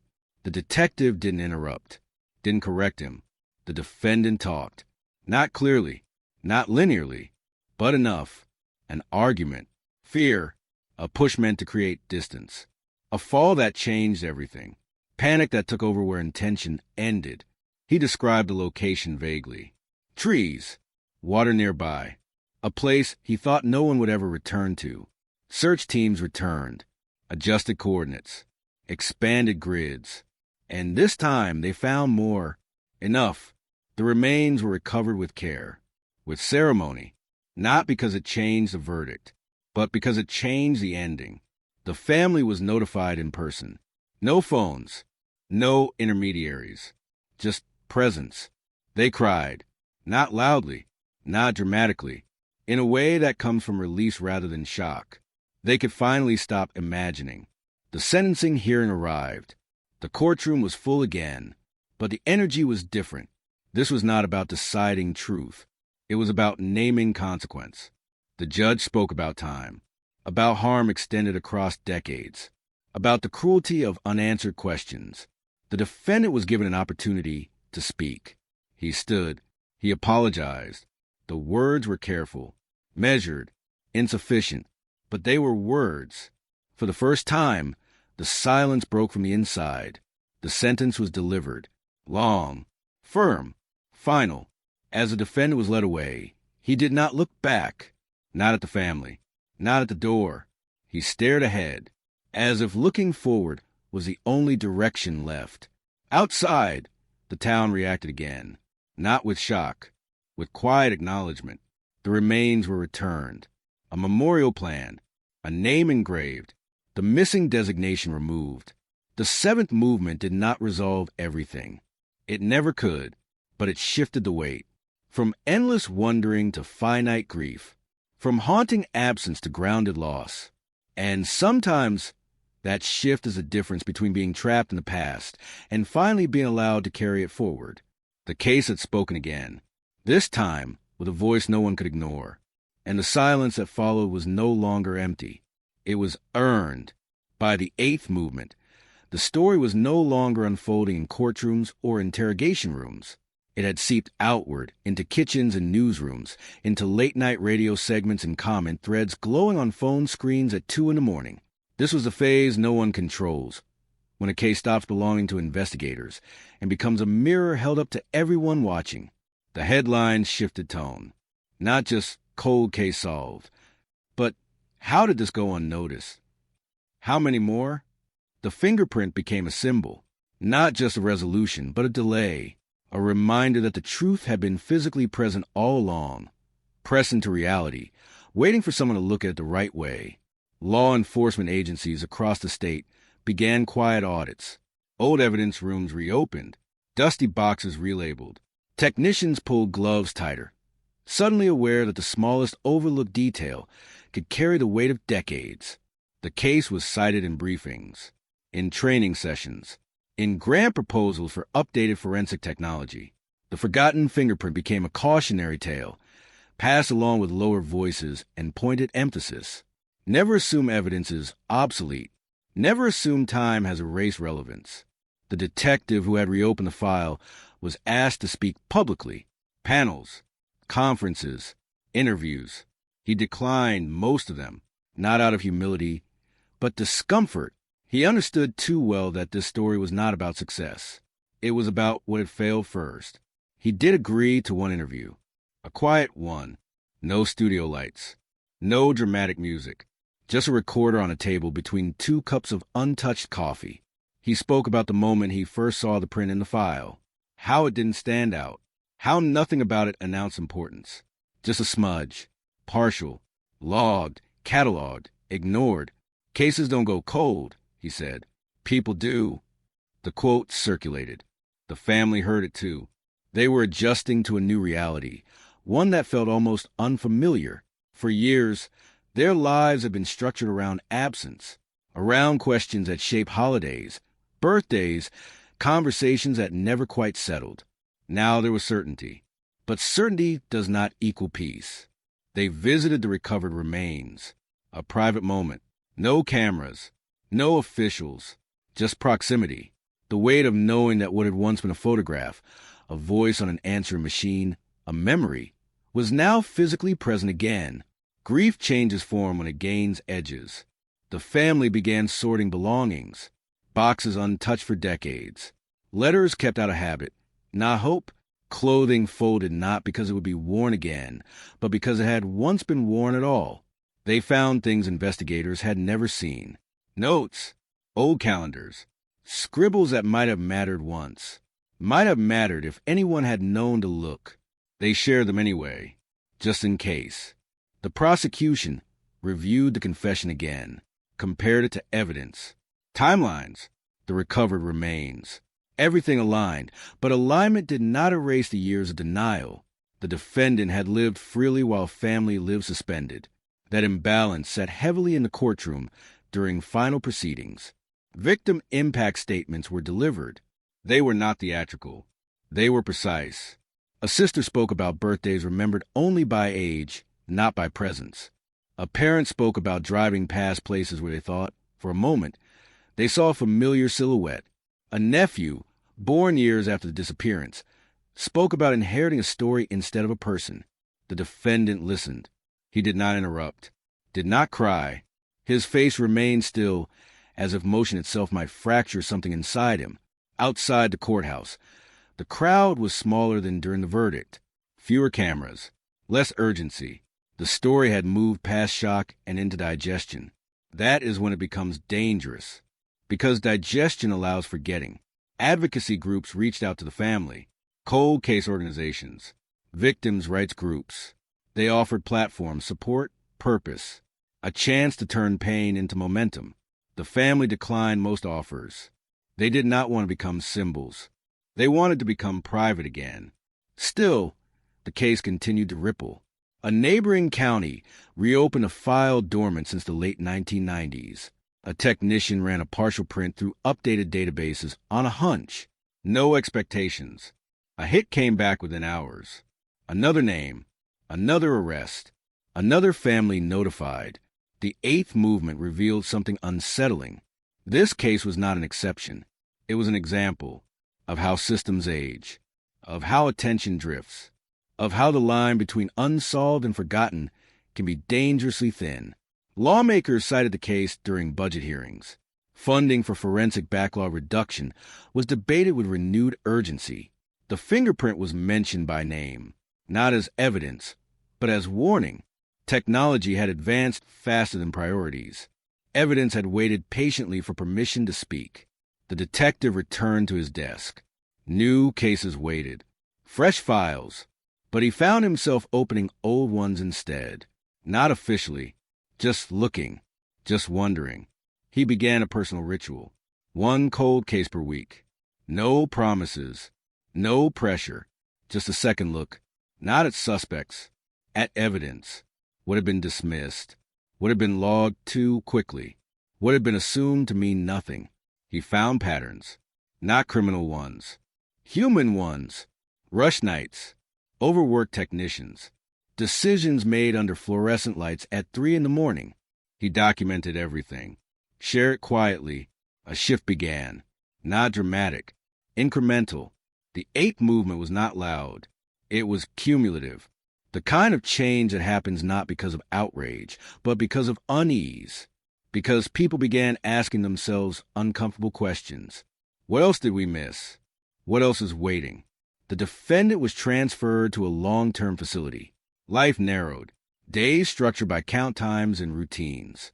The world outside continued without him, just as it had continued without the victim for decades. In moments of isolation, he reportedly asked about the news, asked if people still talk about the case, asked if the fingerprint was famous. No one answered. Fame was never the point. Truth was. The final piece of the 8th movement came quietly. A letter, handwritten, sent to the family. Not through lawyers. Not officially. It arrived without ceremony. Inside, the defendant wrote about memory, about how certain moments replay whether you want them to or not, about how he thought time would soften the edges, but it had only sharpened them. He described the night again, not differently, just slower, as if slowing it down might change something. The family read it once, then put it away. They did not respond. Some silences do not need to be broken. The case had moved from mystery to history. But history, when left unattended, has a way of repeating itself. The 8th movement did not close the book. It reminded everyone why the book must never be shelved too far out of reach. Because somewhere in a box, in a room, in a system assumed complete, there's always something waiting. Quiet, patient, unforgiving. And time, as this case proved, is not what buries the truth. It is what eventually exposes it. By the 9th movement, the case had settled into the public consciousness, like a bruise you keep touching without realizing it hurts. The noise had faded. The headlines had moved on. But something remained unsettled, a low-frequency hum beneath daily life, the kind that makes people pause mid-conversation, mid-thought, wondering why a solved case still feels unfinished. Because closure, everyone learned too late, is not a switch. It's a process, and sometimes it never completes. The town changed in small ways, not visibly, not enough to make maps obsolete or storefronts vanish. But routines shifted. People locked doors they once left open. Parents lingered longer at bus stops. Old arguments resurfaced about safety, about trust, about who really knows whom after dark. The place where the victim was last seen became an unspoken landmark. Not marked, not commemorated, but remembered. Drivers slowed without knowing why. Pedestrians glanced sideways, instinctively. Memory embedded itself into geography. Local journalists tried to revisit the story, to frame it as a victory, justice delayed but delivered, technology triumphing over time. They struggled to make it land. Every draft felt incomplete, every angle too clean, because the truth was Messier. The fingerprint had solved the case, yes, but it had also exposed a gap, a silence, a span of years where accountability had evaporated into procedure and backlog and resignation. In editorial meetings, someone always asked the same question. What if it had been found sooner? No one answered. Former investigators were contacted, retired now. Some declined interviews. Some agreed, reluctantly. They spoke in careful language, padded with context and fatigue. They described systems that were different then. Limitations, paper files, databases that didn't speak to each other. They did not sound offensive. They sounded tired. One retired officer admitted something off the record, that he remembered the fingerprint, not specifically, not vividly, but as one of many things that never rose to the top. He remembered thinking at the time that it might matter someday. Someday had taken decades. That admission circulated quietly among law enforcement circles, not as scandal, but as confession, a shared understanding that competence is not immunity, and good intentions do not erase consequences. The victim's name began appearing in academic papers, criminal justice journals, case studies about evidence management and forensic evolution. The human details were often summarized in a paragraph: age, date, location, outcome. The family noticed. They did not object, but they felt the flattening. Their loved one becoming an example, a footnote. They attended one conference at the request of an advocacy group, sat in the back, listened as experts discussed the case with detached precision. When the fingerprint was mentioned, the room leaned forward, interest sharpened. When the victim's name was mentioned, the room exhaled. Afterward, a graduate student approached them, nervous, earnest, thanked them for coming, said their presence made it feel real. That word again, real, as if grief needed reinforcement. The family returned home and declined future invitations. They began the slow work of reclaiming their story, not publicly, privately, through conversations, through memory sharing that was no longer speculative, no longer tinged with what if. They allowed themselves to speak in past tense. The ninth movement revealed another truth. Solving a case does not end it. It transforms it. The defendant adjusted to incarceration. Reports described him as compliant, quiet, unremarkable. He avoided attention, did not seek notoriety.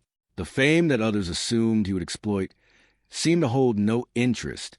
Psychologists evaluated him, not for spectacle, for understanding. They noted patterns of compartmentalization, of time experienced differently, of guilt processed not as emotion, but as fact. He acknowledged responsibility, without dramatics. It was chilling, because it suggested that the crime had not haunted him in the way people expected, that it had simply lived alongside him, muted, unchallenged, until a fingerprint forced it into daylight. The idea unsettled everyone, that someone could carry a secret like that and still function, still laugh, still sleep. It raised uncomfortable questions about the nature of monsters, about whether they announce themselves, or whether they blend in so completely that only evidence can unmask them. The ninth movement took the case inward, into self-examination. Community meetings were held, not officially about the case, but about safety, trust, vigilance. People spoke more openly than before, shared stories they had never told, near misses, moments dismissed. A woman described a night decades earlier when she had felt watched walking home. A man recalled a strange interaction at a gas station around the same time as the disappearance. None of it was actionable. None of it led anywhere. But it mattered because it revealed how many people had carried unease without language for it. The detective who reopened the case attended one meeting quietly, sitting in the back. He listened more than he spoke. When asked how it felt to solve something so old, he paused longer than expected. "It feels heavy," he said finally, "because it reminds you how many things are still waiting." That sentence followed him. He wrote it down later, pinned it above his desk. The department began formal reviews, not audits, reflections, discussions about institutional memory, about how knowledge transfers when people retire, when systems update, when priorities shift. The fingerprint was used as a teaching tool, not as a miracle, but as a warning against complacency. Evidence does not expire. Attention does. That became the unofficial mantra. Meanwhile, online communities dissected the case endlessly. Forums, comment section, amateur sleuths reconstructing timelines, speculating about alternate outcomes. Some were respectful, some were not. The family avoided reading most of it. They learned quickly that public curiosity is no off switch. One post went viral, claiming the case proved that justice is always inevitable, that truth always surfaces. It was shared widely. It was comforting. It was wrong. Others pushed back, shared statistics. Cases never solved. Families never answered. Fingerprints that never get rerun because no one remembers they exist. The debate grew heated. The ninth movement showed the danger of narrative. People want resolution to mean reliability. They want one solved case to promise many more. But this case did not guarantee anything. It only demonstrated possibility. Possibility requires effort. The victim's grave was marked at last. A headstone chosen with care. Simple, honest, no mention of the crime. Just a name, dates, a line about being loved. The family gathered quietly. No press, no speeches, wind through trees. The sound of earth settling. In that moment, the case felt truly over for them, not because justice had been served, but because they had finally been allowed to grieve without question marks.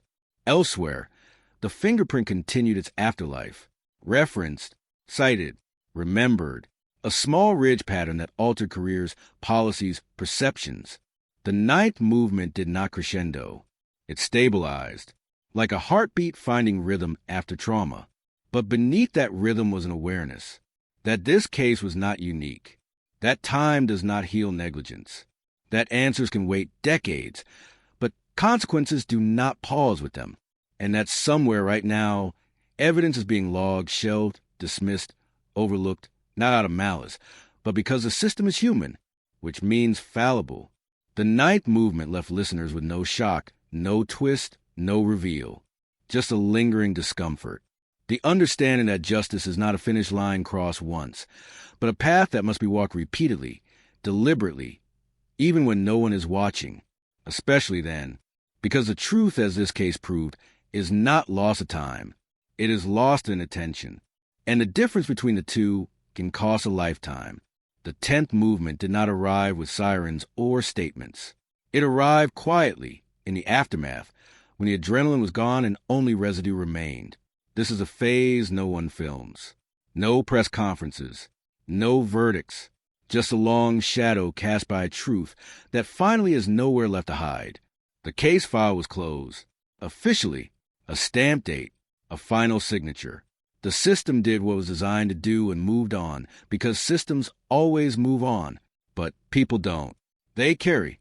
The detective felt it first in the mornings, waking earlier than before, replaying conversations that were already documented, already archived, already beyond revision. He knew the case inside out now, knew it in ways that had nothing to do with evidence. He knew the pauses in the defendant's voice, the way the family folded into themselves when they listened, the sound of the room when the fingerprint came back confirmed, a silence so complete it felt engineered. He had solved the case. That word followed him everywhere. Solved. Colleagues congratulated him. Promotions were hinted at. Invitations to speak. Panels. Podcasts. Offers to tell the story again and again, polished into something consumable. He declined most of them, because every time he thought about the case, the word solved felt inaccurate, misleading, too clean for something that had taken so long and taken so much. What had been solved was identification, not damage.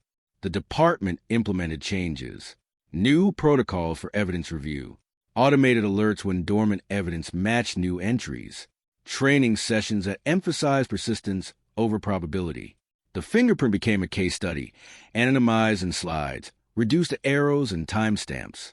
It was progress, but it came with an unspoken admission that the system had failed once, and failure, once acknowledged, never stays isolated. Other cold cases were reopened, quietly, methodically, not out of optimism, but out of obligation. The fingerprint had forced the door open, and now the draft was unavoidable. Some cases yielded nothing. Some yielded questions. A few yielded answers that came too late to matter legally. Families were notified anyway, because answers matter emotionally, even when they change nothing else. The ripple widened. The town began to talk differently about the past, not nostalgically, critically. Stories once framed as tragedies were re-examined as warnings. The idea that things were safer back then lost its certainty. People realized that danger had always been there. It just hadn't always been named. The victim's family adjusted to a new normal they never asked for. Their grief had changed shape. It was no longer suspended, no longer hypothetical. It had edges now, weight, boundaries. They argued sometimes about whether the case being solved made things better or worse. One said it gave peace. Another said it reopened wounds. Both were right.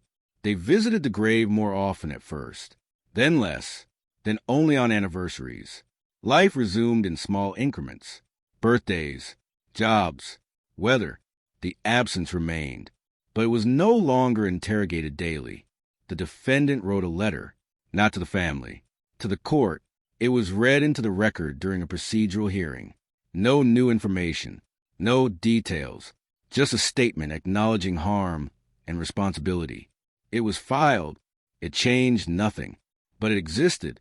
Psychologists debated his profile, whether his ability to live undetected for decades suggested pathology or simply opportunity, whether remorse expressed late is real or performative.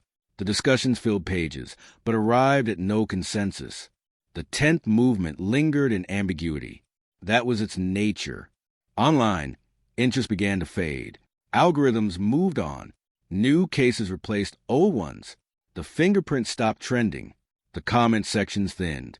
But the case had already embedded itself into institutional memory.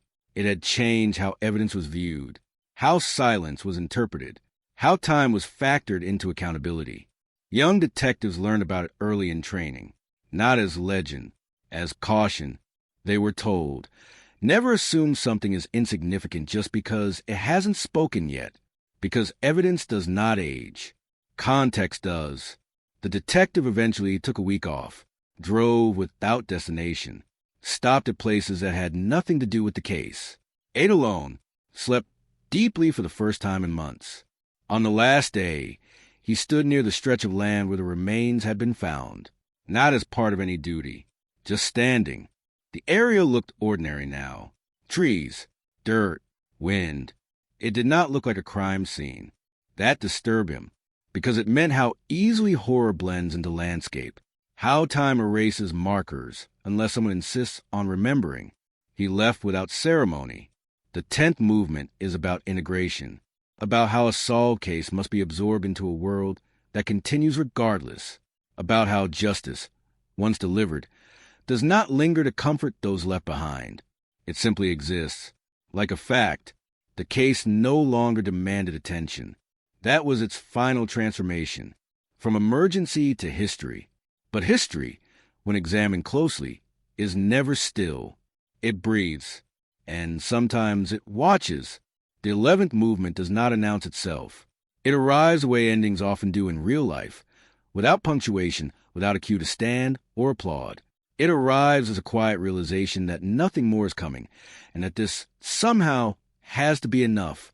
Years from now, someone will stumble across the case file in a database. A name, a date, a status mark closed. They will not feel the weight of it. They will not hear the long silences between updates, or the night spent wondering if the truth had simply evaporated. To them, it will look linear, logical, cause and effect neatly aligned. But that is not how it lived. The case lived in fragments.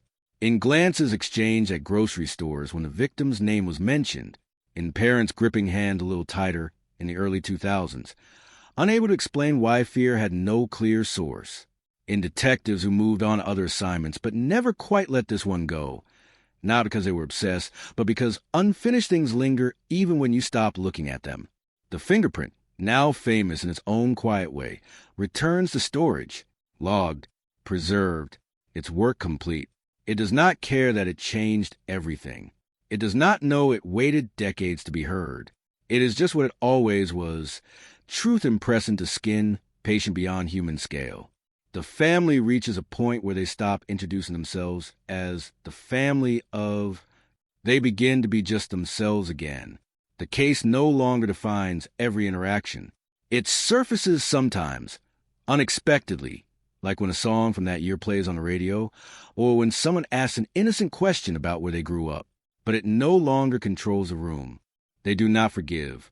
They do not forget. They move. The town absorbs a story into its folklore, not exaggerated, not embellished, just remembered.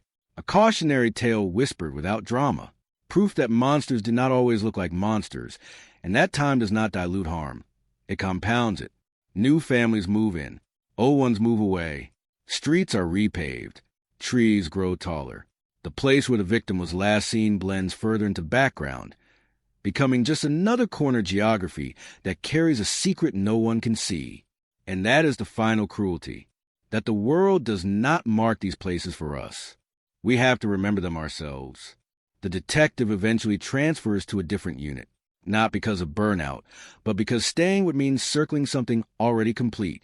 He keeps the notebook from the case, not on his desk, in a drawer. He does not open it often, but he knows where it is. Sometimes, late at night, he thinks about how close the truth came to staying buried, how easily the fingerprint could have remained just another card in a box, another artifact of an era before databases learned to speak. He wonders how many others still wait in silence, not because they are unsolvable, but because no one has looked at them the right way yet. That thought follows him. It should, because the lesson of this case was never about one suspect or one mistake or one miraculous break. It was about attention, about what happens when we assume time has done the work for us. Time does nothing.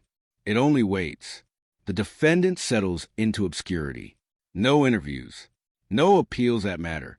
Just a number, a routine, a life reduced to repetition. He will die there, most likely, known only to those who share his walls and the file that carries his name.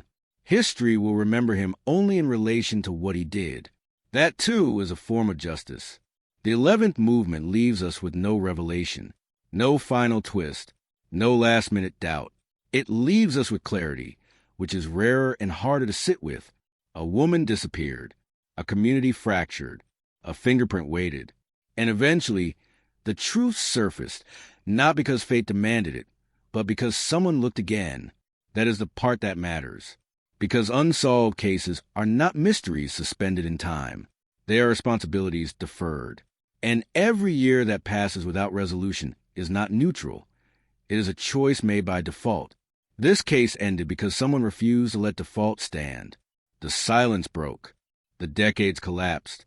And what remained was not triumph, but accountability. The kind that arrives late, imperfect but undeniable. Somewhere, right now, another case is waiting. Another fragment. Another quiet truth pressed into the margins, hoping to be seen. And when it is, when the silence finally cracks, it will not sound like celebration. It will sound like this. A long breath, a name spoken aloud, and the heavy, necessary understanding that the past is never done with us until we are done with it. The case is over. The echo is not, and it never will be. There is no 12th movement. That is the truth most stories refuse to admit. After the echo fades, after the file is closed, after the last sentence is written and read and reread, there is nothing left to uncover. Only the quiet work of living in the aftermath. This is where the narrative dissolves into reality, where voiceover gives way to silence, and silence becomes a final medium. The case does not continue, but its residue does. In habits, in policies, in the way evidence is touched more carefully now, logged more deliberately, revisited more often than protocol demands. Somewhere in an evidence room, a young technician pauses an extra second before shelving a box, not because a manual told him to, but because a story did. Because once, a fingerprint waited 26 years to be seen.